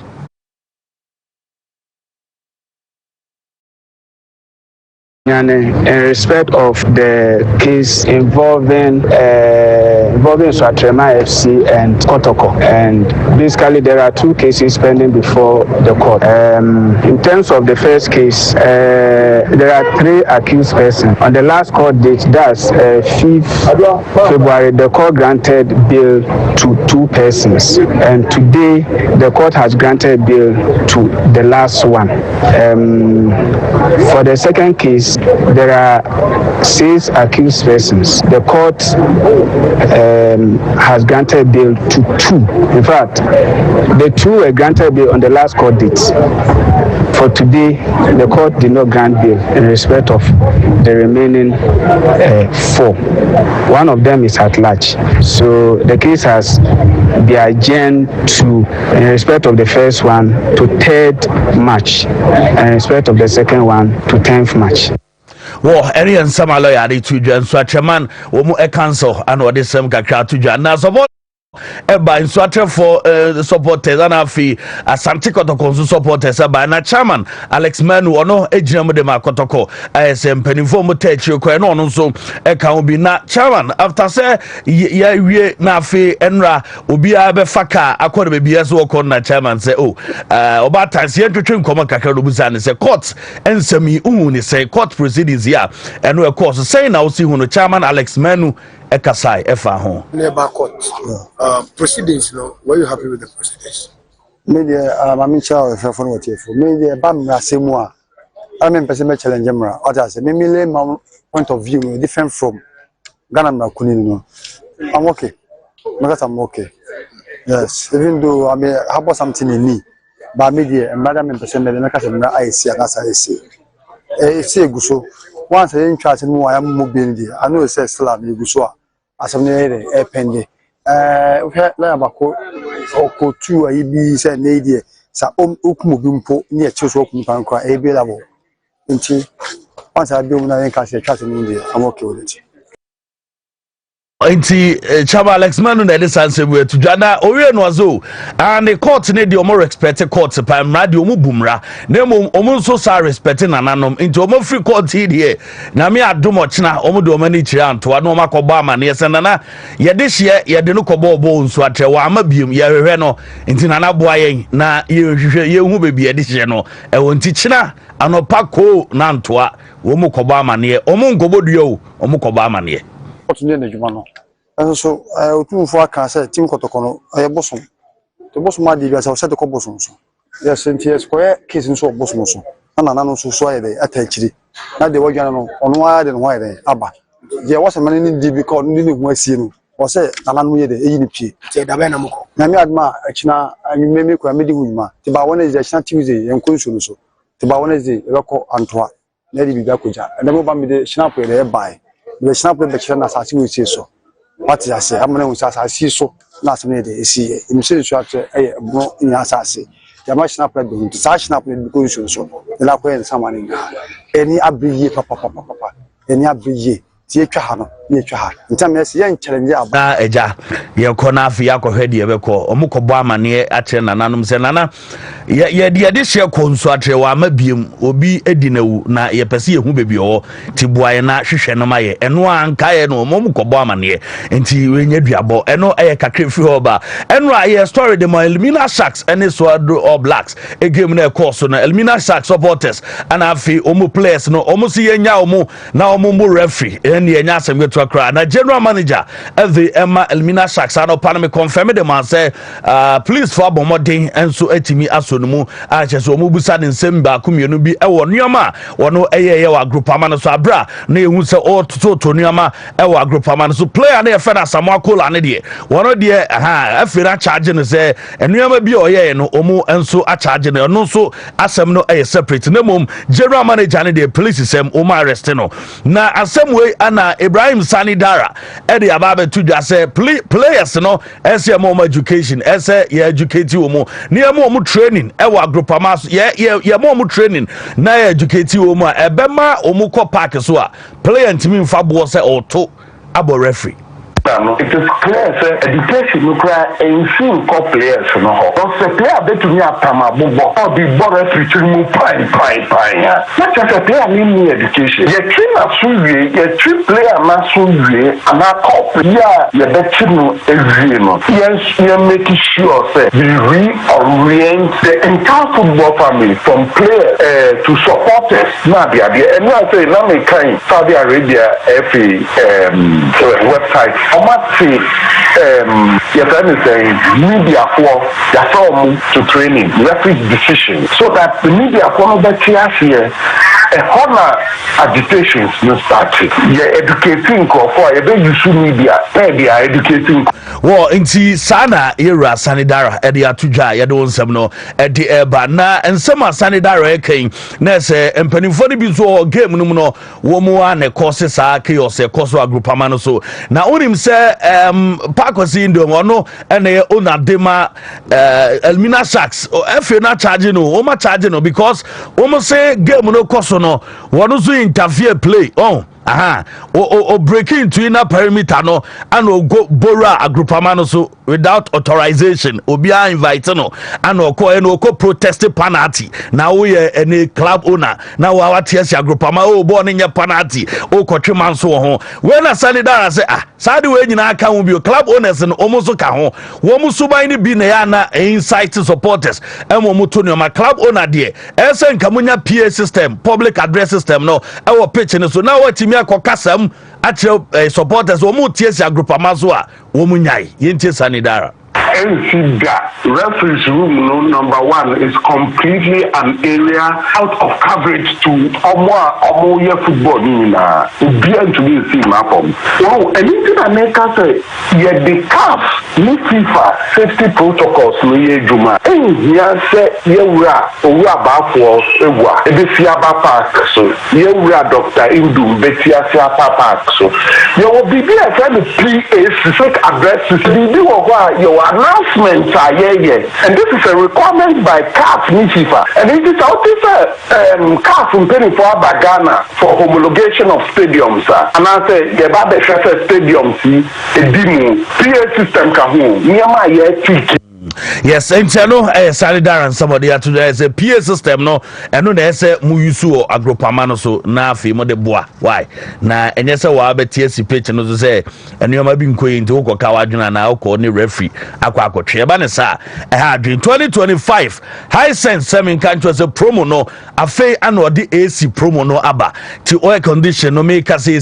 wonni bi e wo fi a bra na be pebi wo bi ofie nso na emoya na wa hye no so se wo be ba na waba high sense your showrooms na afra be pebi na almost main country said the wom and say sir and the promo ya womu eye ede amount from split to floor standing and the air conditioners no your standard one and the obese the bot down one I said the gina ho ni nyina no you be e chele ya otimi sa no hye nti sorry na afi wa wonso ufie na otimi za o dem hye na o condition the oba onsa ebetimi akabi promo no ekoso on the 18th to 28th February ana ekoso nti one ration temaso a obeba na afi afa onsase nti brantame na afi onsobra odu e showrooms no e wo Ghana ha ba bia East Legon ho ye wo Accra to do ye wo La Paz enso ye wo North Industrial Area ye boy jumenti anu ahye no so as a high sense ye showrooms no ana ado ani ebeche power specialist herbal hospital ma me Dr. Kosu adua ya na daroma hepatitis B ana afi ene yade fatty liver fibroid ene stomach ulcer ni nyina no ene power specialist ana ado ani be chenchi anu ahye no so e dia ma me say power specialist jirikaji no memedro bema enuoma nkoye ma wo mpemodro jirikaji no ana betimi aboa obehu no Kumasi free asebosomchi road no edua ya junction ana aforu ani ache we takrade nso ana estate ho a ye bo adwuma ye pa betimi afre 0244544422 na oni abonkomo na fix my ride o madaroma wo car no ana afi enuoma nkoye mfama se ugia boss ana yenye ho adwuma body works ana sa wo car no a BMW, a Kia Nasa Mercedes Benz, a Range Rover, car bia, yeah, fix my ride, Woma Daruma, Obo Accra, Odo Accra Academy of or Call Police headquarters at Tico Junction behind Guay Filling Station. Oh, yeah, boy, Juma, how do roundabout in between Georgia Hotel and a Gridco office on Juma 0500210191 0500210191 on a fix my ride and penny for Eddie and Commander Bibia. I come a fancy and a fan back who didn't bear thee. Okay, or say, yeah, we shouldn't have Bibia and your come way a year, a branch of friend. Kofi Blessing, she and happy birthday, my Jewa Agnes, Natasha, and she and your birthday, Jewa Agnes, happy birthday, and for Famanyami Shanafi on your case, Natasha, on your birthday, happy birthday, and call Emma, oh yes, we're Kofi Blessing, yeah, and she, Chinama Budiata, and someone in there too, fancy a trade, someone did there too, okay. Obata when you na what's it? Oh my Apo de ade mo miana. Okay. Hey. Wow. Yemre na fe yemeto aso enfremfro na yaye draw no two shadow agma fa last two enso so na memra badwafo no so na omo so mfa omo 2000 Ghana cedis sesi am na okasai anti shark why ready ayenko ayen third draw na fe ayenko fourth draw rather ayen fourth draw any yaye last two e dey asoso until win about the fourth lucky winner. I say more. More yeah, because of beer piece can be a day. What number in here? I 0249 316 star 0241 0249. I beg your pardon. 0249 316 star. My bad. And no, na fay yenkwe and last and final. I draw na yenfa I 5,000 engo. I Wontumi actually star 256 star 4 hash star 256 star 4 hash. Who follow prompt na option 3 no what choosy na just say when you be a jackpot Wontumi jackpot and so and no shark yenkwe fan so quick na me mabedwa for no so brain mu cry no any anti share do twa to no so ya lucky winner na yakọ yenim and so and no nti yes I 0240 742 star 0240 742 star yacha 5,000 and so every new yo mama way do diska yes stories are nyina no ene kuma sante kotoro res beka court ene suatre res beka court onabo che bafo wa ne res beka court Liga refs ebe available courtroom Odanuania from Bono near Besseneco Central Region quickly. Also and Sensime see Honor Division 1 more all blacks are all visiting Elmina Sharks. Sensime Kopiemu over the weekend. Park syndrome Sensima Babeka aftermath of the incidents. Yeah, now drink and what he really saw during the course of the game. Referee no do who what we have also seen as pundits and analysts for yeah there's one question where are we going as a nation? Yeah, football in terms of stage yeah. O to ado be ko onyade o yenyine di yansakino ye augmenting the technical team no o to ado ho be kire no John Pearson ye able deputy all those conversations in a match yeah blaster ejina kono but yo where have our football got into any fan kasa na football na drew we've seen Kuma Sante Kotoko has foka omo akasa do man say si omo kokosa omo wura the African football ladder na akọ drusro abo final as akọ defend omo title in the following season. They have brought up legends, top players like Malik Mo, Poko Friemo. We've seen player quality at the highest level of the game as a nation. So the imagine him say Egypt is sorry or African football. Egypt sorry say China mesatiashe.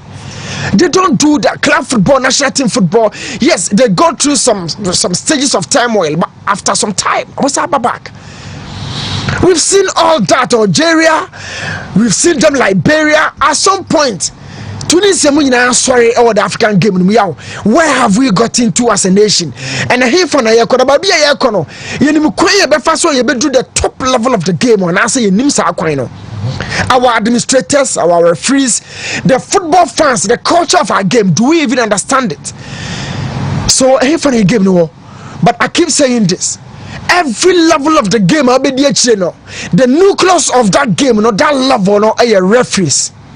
And then come on back to the higher La Liga and some has a flake could be an no can do belly masem kakra yo no referees I funny game no yaw adru yanji referee ba kokura ndi o yaman mu obia ni wonu betimi ne nsase ni kokko say referee koku ni mo a okwedie number 1 super or national level agility no single referee. Where did we get it wrong as a nation?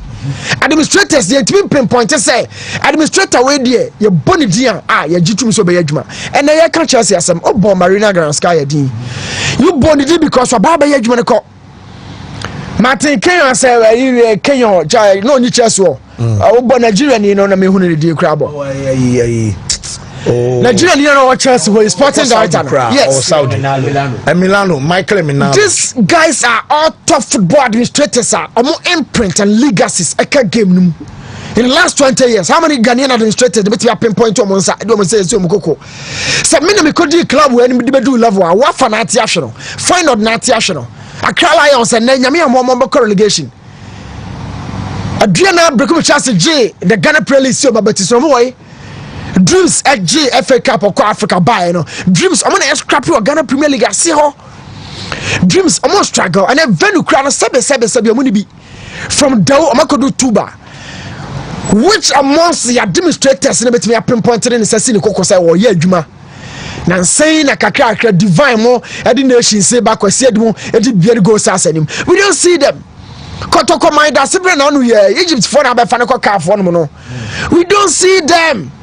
Referees, administrators, we don't have the top people to manage our game anymore. Yow. The game na kwakodru no. We've lost the hope and confidence we had in these guys. Now has a folk for now you know. About my Ariza kind of administration. Ya pinpoint ko ya chi twe ne hwe has folk a. Ye timi fa yesa ko si Ariza call. Now no ya Advertisements am jai okotoko anko. After those two administrators no who has risen the bar. E ya ketenkete na no mo ase ho. Omunya bibi papa bia bio. We haven't seen the level of Advertisements ever since we judge man call. Been pinpointing me. So our game is in the waters. The game is in the mud. As I say ba. Na ye hunu kwa be fa so the game the best abasoro biem. I keep telling people say any money ahwe agu no. But how abahye any money back no. That's the major task. Ebe kwa be so be fa so be hye any ma.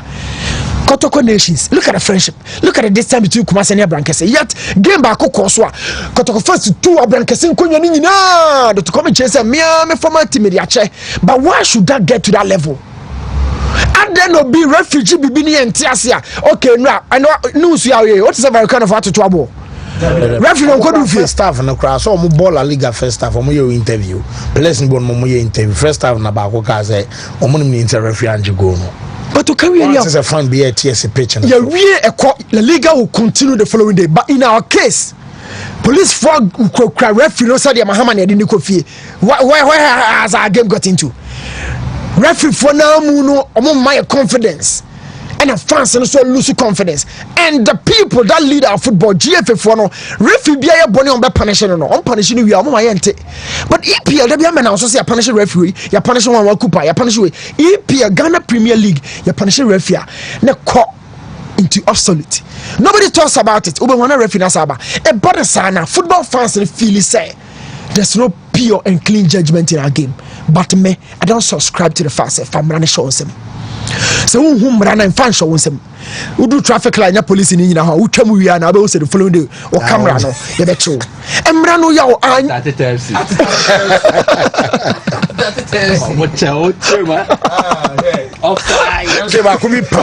was driving through yellow lights. I'm saying, hey, yellow, who's what camera we must have more cameras now. I'm telling you, you don't see the law, but the law will see you. Why I said it here, was it last week or last 2 weeks? And I'm a car say, Messi Nipano, or Ganesas on Bechano. Ah, yo, I'm a true, my Jesus almost few. I'm a true case we on Becho. I didn't cromo, or ya police for the cromo. Or we always say, Canon, but no Wakakala, no, we are not in a sacoform. I'm Metro, baby, or do we Metro? But yo, the law has to work. We need to grow in our game. I didn't see well, me. I am here for many reasons. I am here one, and now we are Kunipa. You could not buy a so candle. Near Jacko, and you are trains of France and so Kipkus. Near Sako, near so candle. Yes, and woman buy or Hazakas buy, a medium buy, Go Stars buy, Yamon Sabaso, and Nipana Sabi, what job was your 4 conway? You're trauma for Frisiana. Where are we moving our game to? Referee for administrators, the fan base, I said the culture of the game, we've lost it. Every single error. Omo video be bad TV no so akaba me de kotokone game no mo ka setting edumra no. Game no mo demand 14 edu presence or boase no. Boase dey be. Sa game no. And when we spoke against Sagan says where is all the pressure to tin do so. The moment every man playing time no. Maybe I want to me ambo. So no kwase na your boase. Na your boase ya. Yeah. Sa game no. Se Kobika said, "Na young apostles, young apostles." Kobika saw the idea about the Toguma, called the idea bono. Moko share you ban I hear the Toguma kotobasa no. When yam from Mampo me shana dota ho yam bobo. Baby o hunu aye pam sham no. Are available for any hit. That's not to say obi enko yes ade no. But the security near fragile.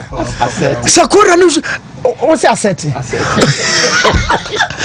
The security is so fragile. Oh, boise. Nenya easy o. Na doctor ne tell as if sebe onyobia. You can for the money pam no nwie. Ansa ne kasa kotoku coach. Who coach no kra wo nya no. Yaw. Who coach no referee wo parking lot. Maybe a parking car stadium. So yaw, empani for the edge game no so mo na be game like from football people no. Amoma you who why we call them football people. Mike Bramway na later na masamba eye omomaka oni masamba obiem. Fancy I think the bit of clarification concerning Amina Sharks more GM they say he was invited and okay. And then I think that now he's not in the custody of the police. Okay. Or fear. Maybe the invitation was to engage with him no course supporting, then maybe possibly help identify or more videos in him way. So we name the role he played by detaining no. Inviting someone to report to the police a form of arrest. Arrest na nya de wo fie nkwa ya ba bechew near the abanka begunsa. An arrest na nya de ye detain wo nkwa. An arrest can be made but you will not be detained. Inti eno ye ntremu kakra and also a can be. But you see in all this I think you see Elmina were certain target. Okay. There are issues. But just like Elmina has, almost every single venue in Ghana, and so was our DNB, a mindset. Until yes, we need to deviate from that mindset. Now you migrating from that mindset to a new mindset. Some of these things that we see in our game, home team now. Changing the time.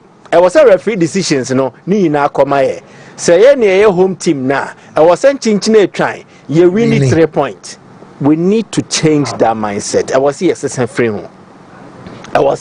home.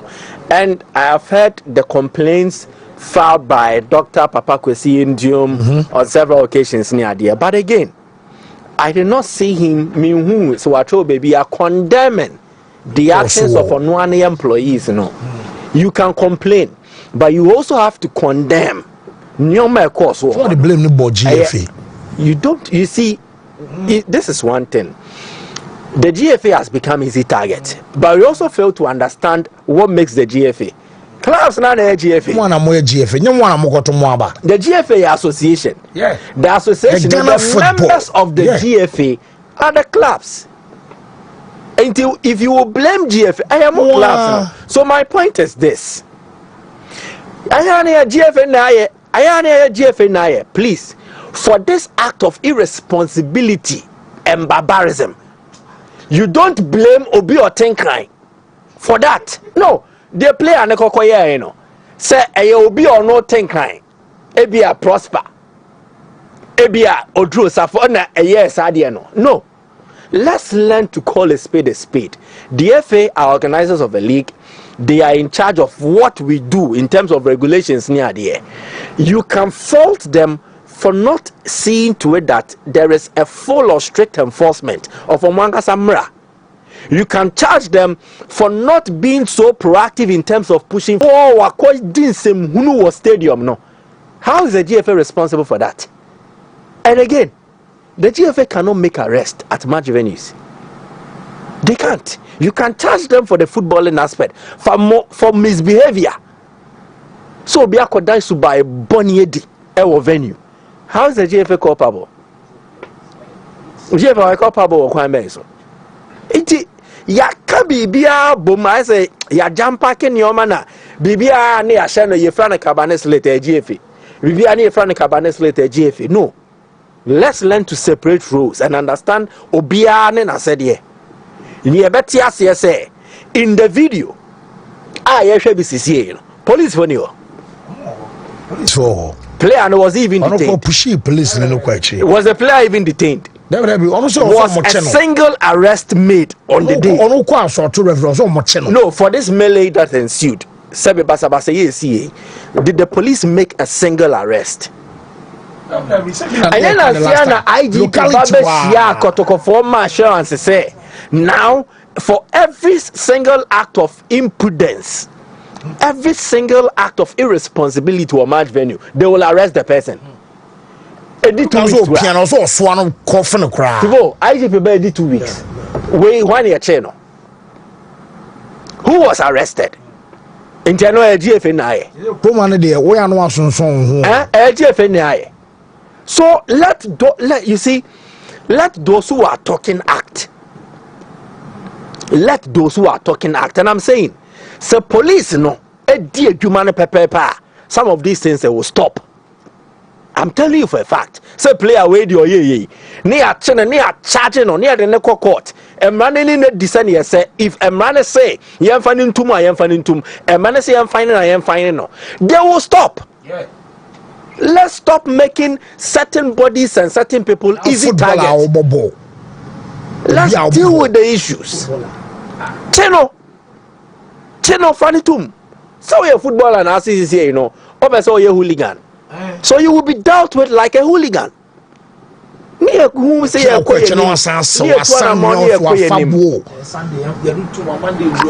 where are you? Besine yentene ho asem ye hu hwe. No, it does not go well. Ti yanhwe ntimi siesie nyoma for Enra. So whatever happened with Kodokoni we me sure so obata enya time achechem kama pa. I say obata I say me no ko VOA. No any Voice of America for no kokoye adwuma. But I think in everything a legal process. Let's be a bit understanding. Justice will be served. Yeah, and what say? Onya reshemu ewo Ghana a justice system no. Ene kwan ye fa so di adwuma no. Ono so na koma enso etimi atone ye. Wo Mike mate me da se me ne Kojak Farmer empenfo enim komo enawie a ye be san ba beto aso analysis no ofie na ya fa course ene ye be fa course no. Mrs na ho ye de. Erade adom ho ye pa. Na last week say shia. Ye shia ye. That's right. Aye. Yeshia nti medase pa ewo akwanya yi na awie yi sabre weteme nka sade ete ne Kojak Farmer nti ena me ho Kojak Farmer eye company dwumakuo kase a wo mre ebre bia no wo ye hwehwemu se wode no mapa ebeba dwa so Kojak Farmer na aye pro code eye Kojak pro code nti se woto a hwese Kojak pro code every Kojak na de ye nie se wo flu wo kata wo influenza and say pepu na abo pepu brefo na abo wa signs and symptoms e de na be mo hunu se ohunimu obo se ohunimu asisi na fei obo wanketenkiti bi ohun timi ye hye pepa chaw eye Kojak pro code pepu na abo eye cold flu dia eye Kojak pro code empo onya allergy pepa chaw Kojak pro code ebebo eye 3 minutes na ho ahyase eye within 3 minutes and train na sekram sanso na wo ba no onya eye flu onya cold man Kojak pro code ni bi enum fi say micronized powder ne de aye Kojak pro code no tablet no and afi procol syrup no I'm micronized powder any raw material de aye enti wonu mu a enchekra na ho to woko over the counter pharmacy shops a wobenya bi ato insist sisudua se ope Kojak pro code no na be adwuma ntem de ama wo Kojak pro code insist adepa ne ton ne ho adepa eton ne ho enti adepa okone ese we de we 2 cities we 1 city a about 2 cities na onim sia se bre wo ho ne aye ne ye ne kama eno se be be na mebu no Kojak pro code to papa na ho nto ntem afa yenko oral care no eso ɛyɛ yɛnum apɔmuden Kojak regular fluoride toothpaste no we use every one twetwe ni nyina kama every mineral salt ewum enipa bia good and bad bacteria wo yɛnum na wo produce acid and afi gas no na ma yɛ tipampa ɛwɔ yɛnum no na acid no nso so with time no ebre kɔ no na erodu ehisin no kakra na matokro bedi dem tokro no gyaagyaa no etimi kakraka kakraka na didi ko betimi enya kaka pepa cho tokro no sɛ yɛ nketenkete pa de ayɛ Kojak regular fluoride toothpaste no mineral salt wo ma be fele wo so no na afei neutralize gas and acid no sɛ de be ya wonum emmom ana sɛ mpontokro ni usima ebi ma usimo nti boss ho ma free tokro ketenkete mu na afei atuatua ntokro ketenkete na yi enum ka enso afre ho eno yɛ Kojak regular fluoride toothpaste no yɛ de regular toothbrush ahye ho a ɛyɛ free wo tiketo abi nso a epu ahuro papa ntutu ɛkyɛ wo me pa kyɛw wo kodwa so atobi wo to a ɛkyɛ papa pu ahuro nya fe na kote 1 meter na ansapɛ na opeti na sa ya ma pu ahuro sɛ nya fe ɛna wo to ne ntentambre bia da bi na asa ɛbɛkyɛ ɛde ama ho ato Kojak P any Kojak F sensitive toothpaste any mouthwash no Kojak P sensitive toothpaste any mouthwash Kojak F sensitive toothpaste any mouthwash no uti dina sensitive ye the treat sensitivity so se no afem wo pam obo ho no no ice water eye ne ya wonum nsuohye nso eye ne ya ene na abefa hene na se be ye de ama pa de na my sensitivity eba ebi wo ho no mo a se wadi acidic fruit e de die mu ni ekeka ho no se na fem citrus fruits e se anka twade se anka ni de ekeka ho no ama wo se na fem ana se bia wo se no we wo bobon kasa mu obiebie bottle bia me ho achepo nketenkete wo nhunu ntubo so se na fem pa me pa cho fem pa wadru Kojak P ene F sensitive toothpaste ne ma afɔhye no de obeye nie se fem kase broso na untimi nya wo ho hwe kra na nye yi a me pa cho fa Kojak P sensitive toothpaste ene ma afɔhye no hyase fa no twetwe wo sen me pa cho 5 minutes now de we so wo de ma afɔhye no gina wonu be 3 minutes wo twetwe wo sen 5 minutes na de ma afɔhye no gina wonu kakra ye no 3 to 1 month consecutively ye to so a ade bi ewo Kojak P sensitive toothpaste ene ma afɔhye no mu a desensitizing nerves no ma onte yawo ewo wonum ni biem to bo so onum so hie o wo onum so nwuno sa sensitivity no ebekɔ wo ye ne sa 3 weeks ni wi a ade na ewo mu no ama adolo pain no ama wonte pain no efiri no Kojak F sensitive toothpaste ene ma afɔhye no so eno na mineral salt no wo mineral salt no ade efiri wo se no de ahihia efiri ho ama wo te sensitivity no ama efemfem ho no eba be restore ni nyina be remineralize enti before so beti se wo se no efemfem na ese demineralize mineral salt no free home enti mineral salt no wo Kojak F sensitive toothpaste ma afɔhye no be remineralize sen no ama esen no aye kama asenya hoden enti ye ne sa ato so a wo de paste no twetwe wo se wo de ma afɔhye no gyegya wonu ma ye Kojak F na wo bon se esen na ye foforo kra ye kama na enamel no enya hoden se de be ya esen no ebenya hoden na de wo be wie parfait menkasa enfa Kojak charcoal toothpaste no ho e pa charcoal activated charcoal eyi pampan ti halitosis enum ka wo wonu ma me pa cho yusu bi na beboa na charcoal wo de to mpa bo wo yi senti free mo de to fridge mu ayi pampan e free mu aduane nyinya kra wo de charcoal eto mu a stopo e ma aduane kra wo timi di e ma ye dia na ese Kojak charcoal toothpaste no se nka wo wonum a betimi ama pampanka no afri wonum activated charcoal so kaya tete ho no ye bro body tree ese mo se sena ye hire charcoal no de timi eye no efise me pa cho wine timi sene wo se me pa cho coffee ye tobacco ta we bo ne sa ne okeka ka ho no ama wo se no estain ni watwitwi sa na enkwa Kojak charcoal toothpaste no ebe ma na fie no na house abeka se ya yi feri ebetwi aye fita fe no etwitwi wo se no so epu ohuro pa na ma ba Kojak toothpaste no so ene so ye nkwada ne siye na de dika wo mu se flavor no twetwe nkwada se twitwire eye daunting task eden pam enti anopa bia na pressure wo soro me pa cho utobi akwada no ne ko bedo se twitwire ono a be ka ba ho se twitwi ne se ema no enu achi no enuane nro ewo mineral salt no bi wo eye siye ema akwada ne se no efifia ingredients enuane nro no hyehye se ne pepepe ma ne se ne nya hoden hyehye pepepe wo fa ase bia mam ye kama ebio no nso nkwadaa dodo no abo no ne se na yesi nkuri wo be ma de agya yo yeso openofo wanom no fo saa na ne se no ahie pepa cho enye no abi wo hono mo a pest ade dwi akwadaa ne se no a ne se no onyini ye no pest na mwa pepa cho kojak nkwadaa case toothpaste no pepa cho nuane no ma akwadaa ne se no eye fe enye brittle be ma se na ye strong enamel na wo no eye fita ama se no eye fe pa nkwadaa di ntofe frefre mo ade eno nso aduro wom a ebo akwadaa no se ho ban ti kojak case toothpaste no ye the free brush ahye ho ya ya man kwada eye 2 to 12 years nya fe na akoto 2 to 6 years not to 6 to 12 years die ya ma free brush ba ko en kwada no do so na to extra kojak brush kit toothbrush na dia ka ho e di ama no afe ne krakra no minka kojak tooth brushes range of toothbrushes on wasem ye research ko dwa so na yinim se eye brush dia no den ene boama esen efie no hausa beka se ba gaskiya ba enye no krenye sa ne tefi se brush na no den na erisidi gam na magam no twekosoro na esen ne ho ada ho ana se with time ebreko breba no na erodi ehi esen no na esen no enamel no ohohurugu mineral salt no wosin no mu ohohurugu enti aye brush ano no eye software boa sen twetwe pepepe ma osin free slender ne nsan so ye slender emu so kama timi yi baabia nti ato kojak range of toothbrushes and kwadadie wo mpanifo bia dia wo mu nti kodwa so atobi ehie na abenya bi edwaso Ghana ntwea so obenya bi ato ebi mu so abi wo pan mu baabia supermarket ne ade ya na watobi na wa yusu ewo fie na wo sen no eho ehia yen bepa ato me ma to free numbers a obefre na nsan na no won kran ya Okanshi drug lane obenya bi ato Okanshi drug lane wo Kumase Asante region ha no mo nso dia Central market ehwe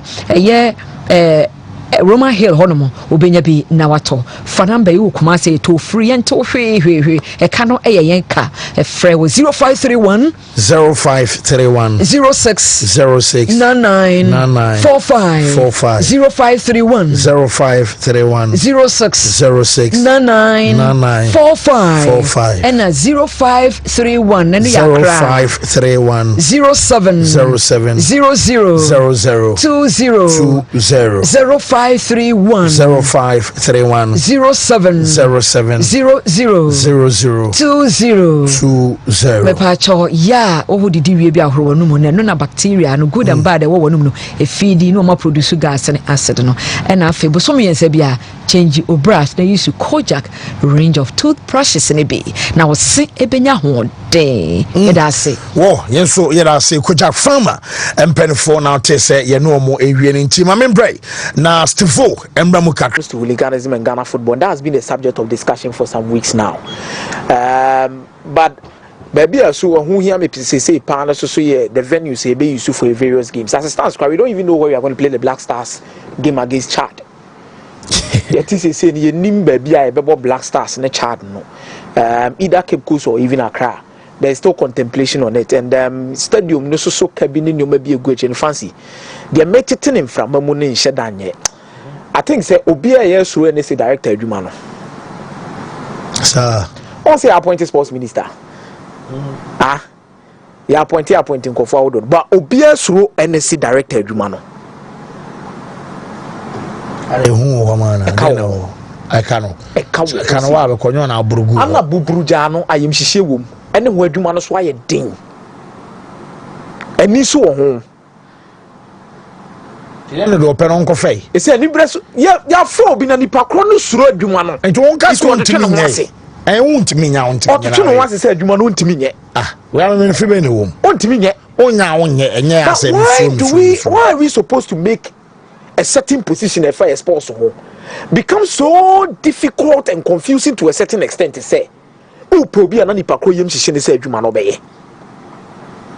why should we create an environment that is not suitable for certain things? Fancy media ochna me ba me won sem bebreka me ba e ka da ho because ye rerema ko hu ka omode wo tamale ye hunu ka omode won kran ani ehunu ka da ho no mo keku so when it comes to NSA ni ECG for asem no Kumase de ne de o ma cho checks bi ni nyoma nyoma bi a payment plan da wo kran pass kan kwa 20k no ma increase ko 30k. Okay. O mo kwa kutwa aka ne bi de afri wonum na de aka no mo di payment plan go akwam. But my main concern here say ye yama NSA no ho adwuma ye no aye den yama na ye unattractive ade ya bind dia kenim sanka GFA de omo ankasa nkofo bi no makwa hia no makote omuku no mayi president it is omo awo problems are they solve but a government agency or a government factor ebi ewo NS adwumadi omu dimu na obema sa adwuma na ye huhu because of mismanagement any kwan yɛmfa so ntoto yɛ nneɔma yɛ ama yɛ various study ane nneɔma ɛkɔ so nyinaa ɛprɔtete apansam no na ɛho issues bɛsɔre deɛ a we will need to restore sanity at the NSA. See, reset Ghana there. We need to reset every single part of it. Still, my mama be too now for me characteristic for in we na yaba be far for no. Fancy the problem faced Ghana in the sector of sports, the solution to it, I idea back and one word, that's sincerity. See, you know, Felicia very sincere, and you may also why it started and how to stop it. But Obi feel say, the party member ni oboa me kwan bi so I can't press this button. Say onya accountable. Na eya na nya nwanwa. Say all the government institutions, especially universities e Ghana ha. So Koke University ahun sene e laid out. Bebia e on point. Oko Liga na similar thing na be hu. Oko Cape Coast University e same thing. Say Ghana for na ye adwuma wo. Yes. So identity sa institutions ni nyina no they follow a certain partner. Say na uko a block we na uhu a year after you see different things and you see improvement rather than retrogression. So I don't think about other government institutions it is because in the universities people are held accountable for niema omoye to be a person and imbegu and inti ya the pepe ye juma oho but ye the open for Accra Kumasi Kwan rest point be a oho why you Sadia na for over 15 years but udru hobia utimi say the place is well kept but brababaya sa club ni invite supporters or measure ba you say handkerchiefs no the say ba or the for a cleaning yes now the business what washrooms e oho nyina nye papa nti makase said maybe do number penyima football be a one shot me no mbekon because I shouldn't invite obi so o measure ball emema misika ne nipa dem bra the conditions e ho say what washrooms say your seat or wetna so no enye fit for purpose so it's about time say na ayi paper so and sir NSA it shouldn't be a potential banana skin it should be somewhere will be aqua obe drive no aye adwuma ni ye because nipa no credit na ekoye adwuma but ye inflate prices and then you declare ni o ma ye now you are the right things we will always go around in circles and that has been the story of Ghana. Wow, mama ne characteristic for enwi na ya baba be fa e course no mini abema say wo ho ye de boko pa fancy okay ye boy nkomai fancy medase ewo akonya ode amami na mede enchia pese sufre ya so ye ema ahwefo ene atifo nyina na eben metena sisi ya no hu se characteristic nupa ye de abadwa so a ye fe no Zahara mixture, Zahara G capsules, Zahara man capsules, any Hindi heba mixture. Yen do imun komo any mun chechire mun ho adanse ne de besum. No do for ye de ye dra ye fe no Zahara mixture, any Zahara G capsules any dikan. Sa dro we ye dra oba any bema etiminom. Sa oyo bema na wo ho na infections ha wadwen. Bema bi wo ho a wo wura tokorobo ni mu. Ati infection bi te se gonorrhea, syphilis. Ama ne bema no esotia na ne bema no fon na efon ensansa so ategu ne bema no ho prekesen bema bi ho a onya infection bi te se gonorrhea impempi no odwonso a na obre na ochem ansa na dwonso no atimaba bema bi so ho a onya infection bi te se gonorrhea ho a obonse ensufita na efiri ne bema mu eba uye bema na sa wo ha we ato edura mi di ho adanse akamfo edi ama sebeboa ebeyi we free infection bia how etete ene Zahara mixture ene Zahara G capsules sa uyo basima na wo ho na innam yare bi te se gonorrhea ene wa betena oba bi wo ho a etimi eja no jonso ya yawo oba bi so wo ho a etimi ma ensansa etiagu na himfi ho prekesen uyo oba no what infection bi te se gonorrhea na impempi no unhuna mane oba wa duro ene Zahara mixture ene Zahara G capsules oba bi so wo ho a white pa any odepoa any na betena sɛ woyɛ ɔbaa na white ɛne wo de po abɛtena na agye wahemfie hɔ abɔ so na ama ɛhɔ ɛnyɛ nika ɔbaa waduro ɛne Zahara mixture ɛne Zahara G capsules wodi ane sɛ wobɛkɔ pharmacy shop herbal shop baabi a yɛtɔn aduro Ghana ha bia wo se wo pɛ Zahara mixture ɛne Zahara G capsules ɛno ne adura onoma ɛbɛboa wo white anaasɛ ode pobo a ama wahemfie hɔ ɛnyɛ nika ama nsuo bi egugu kakra sɛbi pampan ɛwɔ mu no aduro no ɛbɛboa wo ɛbɛyi ne nyinaa ɛde afiri hɔ sɛ ɔdɔfoɔ bi so wɔ hɔ a mpɛmpii no wadwale awie no na ayɛ sɛ deɛ ne ho ɛkeka ne nketenkete na ayɛ sɛ deɛ biribi ɛne nam ne ho ɔdɔfoɔ waduro ɛne Zahara mixture ɛne Zahara G capsules ɔbaa bi so wɔ hɔ a 2 years nie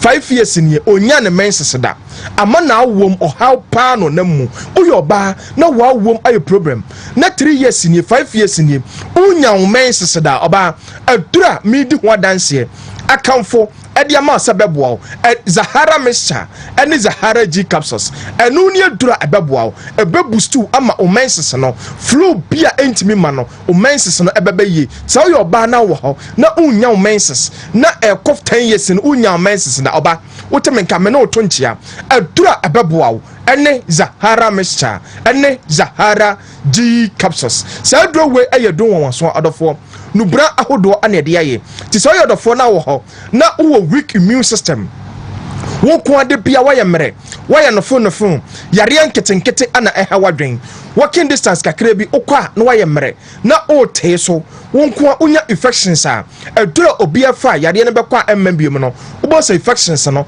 ɛkɔ na aba wo ko ade bia wabɔ ɔdɔfoɔ bi wɔ hɔ a wabɔ wa for 3 years 5 years 10 years ohun sesanye bia wo ɔdɔfoɔ Zahara mixture ɛne Zahara G capsules no aduro no abasa ɛbɛboa wo kɔ baabi ɛtɔn aduro Ghana ha pharmacy shop herbal shop drugstore bia bɛn wo se wo pɛ Zahara mixture ɛne Zahara G capsules sɛ aduro we ɛyɛ aduro ɔdɔfoɔ sɛ ɔsa ɛne wabɛtena wako uhun sesanye bia wo ɔdɔfoɔ waduro ɛne Zahara mixture ɛne Zahara G capsules ɔdɔfoɔ gye na mesi ebia na ohia nkyekiremu bi anaasɛ ɔdɔfoɔ unti bibi ase 0246 34 83 34 0246 34 83 34 0248 56 93 35 ɔdɔfoɔ frɛyɛn ne bɛgye wo so ɔdɔfoɔ yɛ commander dru yɛ dru a yɛ fɛ no Zahara man capsules sɛ dru we ɛyɛ dru a ɛyɛ natural herbs a yɛyɛ sɛ yɛde boa bɛrima bia sɛ woyɛ bɛrima no wɔ hɔ na ɔmɛma yɛsɛm no aba fam wowɔ weak erection ɔbɛrima no ntumi nni mmɛnsɛm bɛrima bi wɔ hɔ a ɛdura numera ɔkɔfie a na ayɛmhyehye aka no because onim sɛ enumguaseɛ ɛbɛba woyɛ bɛrima no wote saa mɛntena hɔ ɛmma enumguaseɛ ɛnka wo abra Zahara man capsules ɛwɔ hɔ ɛno ne adura ɛbɛboa mmerɛyɛ bia wayɛ 1 minute bia ɛtwetwew ɛbɔ nsamrane sɛ woyɛ 1 minute bɛma no Zahara man capsules nye dura ɛbɛtima yiwa firim wodi ya ne sɛ wobɛkɔ pharmacy shop herbal shop drugstore bia bɛn wo se wo pɛ Zahara man capsules sɛ woyɛ bɛma so na wɔ hɔ na sisi yaleɛ ɛne wabɛtena bɛma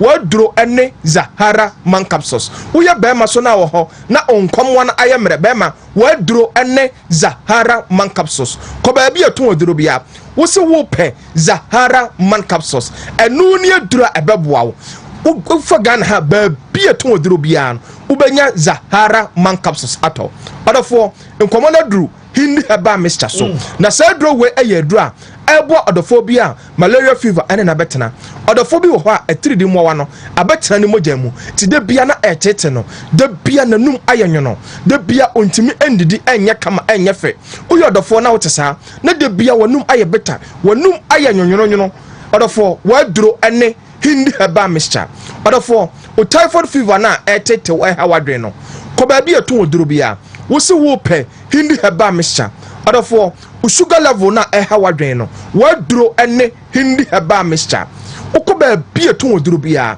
wo se wo pɛ hindi haba mixture na ɔdɔfoɔ bi wɔ hɔ a adwuma ɔyɛ no ɛden ogyina ɛntenten ɛkyɛ ɔyɛ adwuma wɔ gya ho ɔdɔfoɔ hindi haba mixture ɛno ne adura ɛbɛboa wo ɛbɛsiesie nipadua no wode ya no sɛ wode ɔbɛkɔ drugstore pharmacy shop herbal shop bi ɛbɛn wo na wɔtɔ hindi haba mixture na wɔnom atoatoa so ma me na me se mɛntena hɔ ɛmma yareɛ no ɛnwikiw ɛnka wo nhyɛ dɛm ansa no wɔpɛ hindi haba mixture ɛkyerɛ kwan na adanse a ɛba fa hindi haba mixture ɔdɔfoɔ me sɛ ɔbɔ sɛ wotɔ aduro no bia wo sɛ wobɛnya wadanseɛ ɔdɔfoɔ gye numbers no biom ebia na unti bibia se anasa open no bia ton 0246 34 83 34 0248 56 93 35 ada for number isu twem screen no so etu de fa na frame bibia wonti asie bia no ye benya adaje achechum no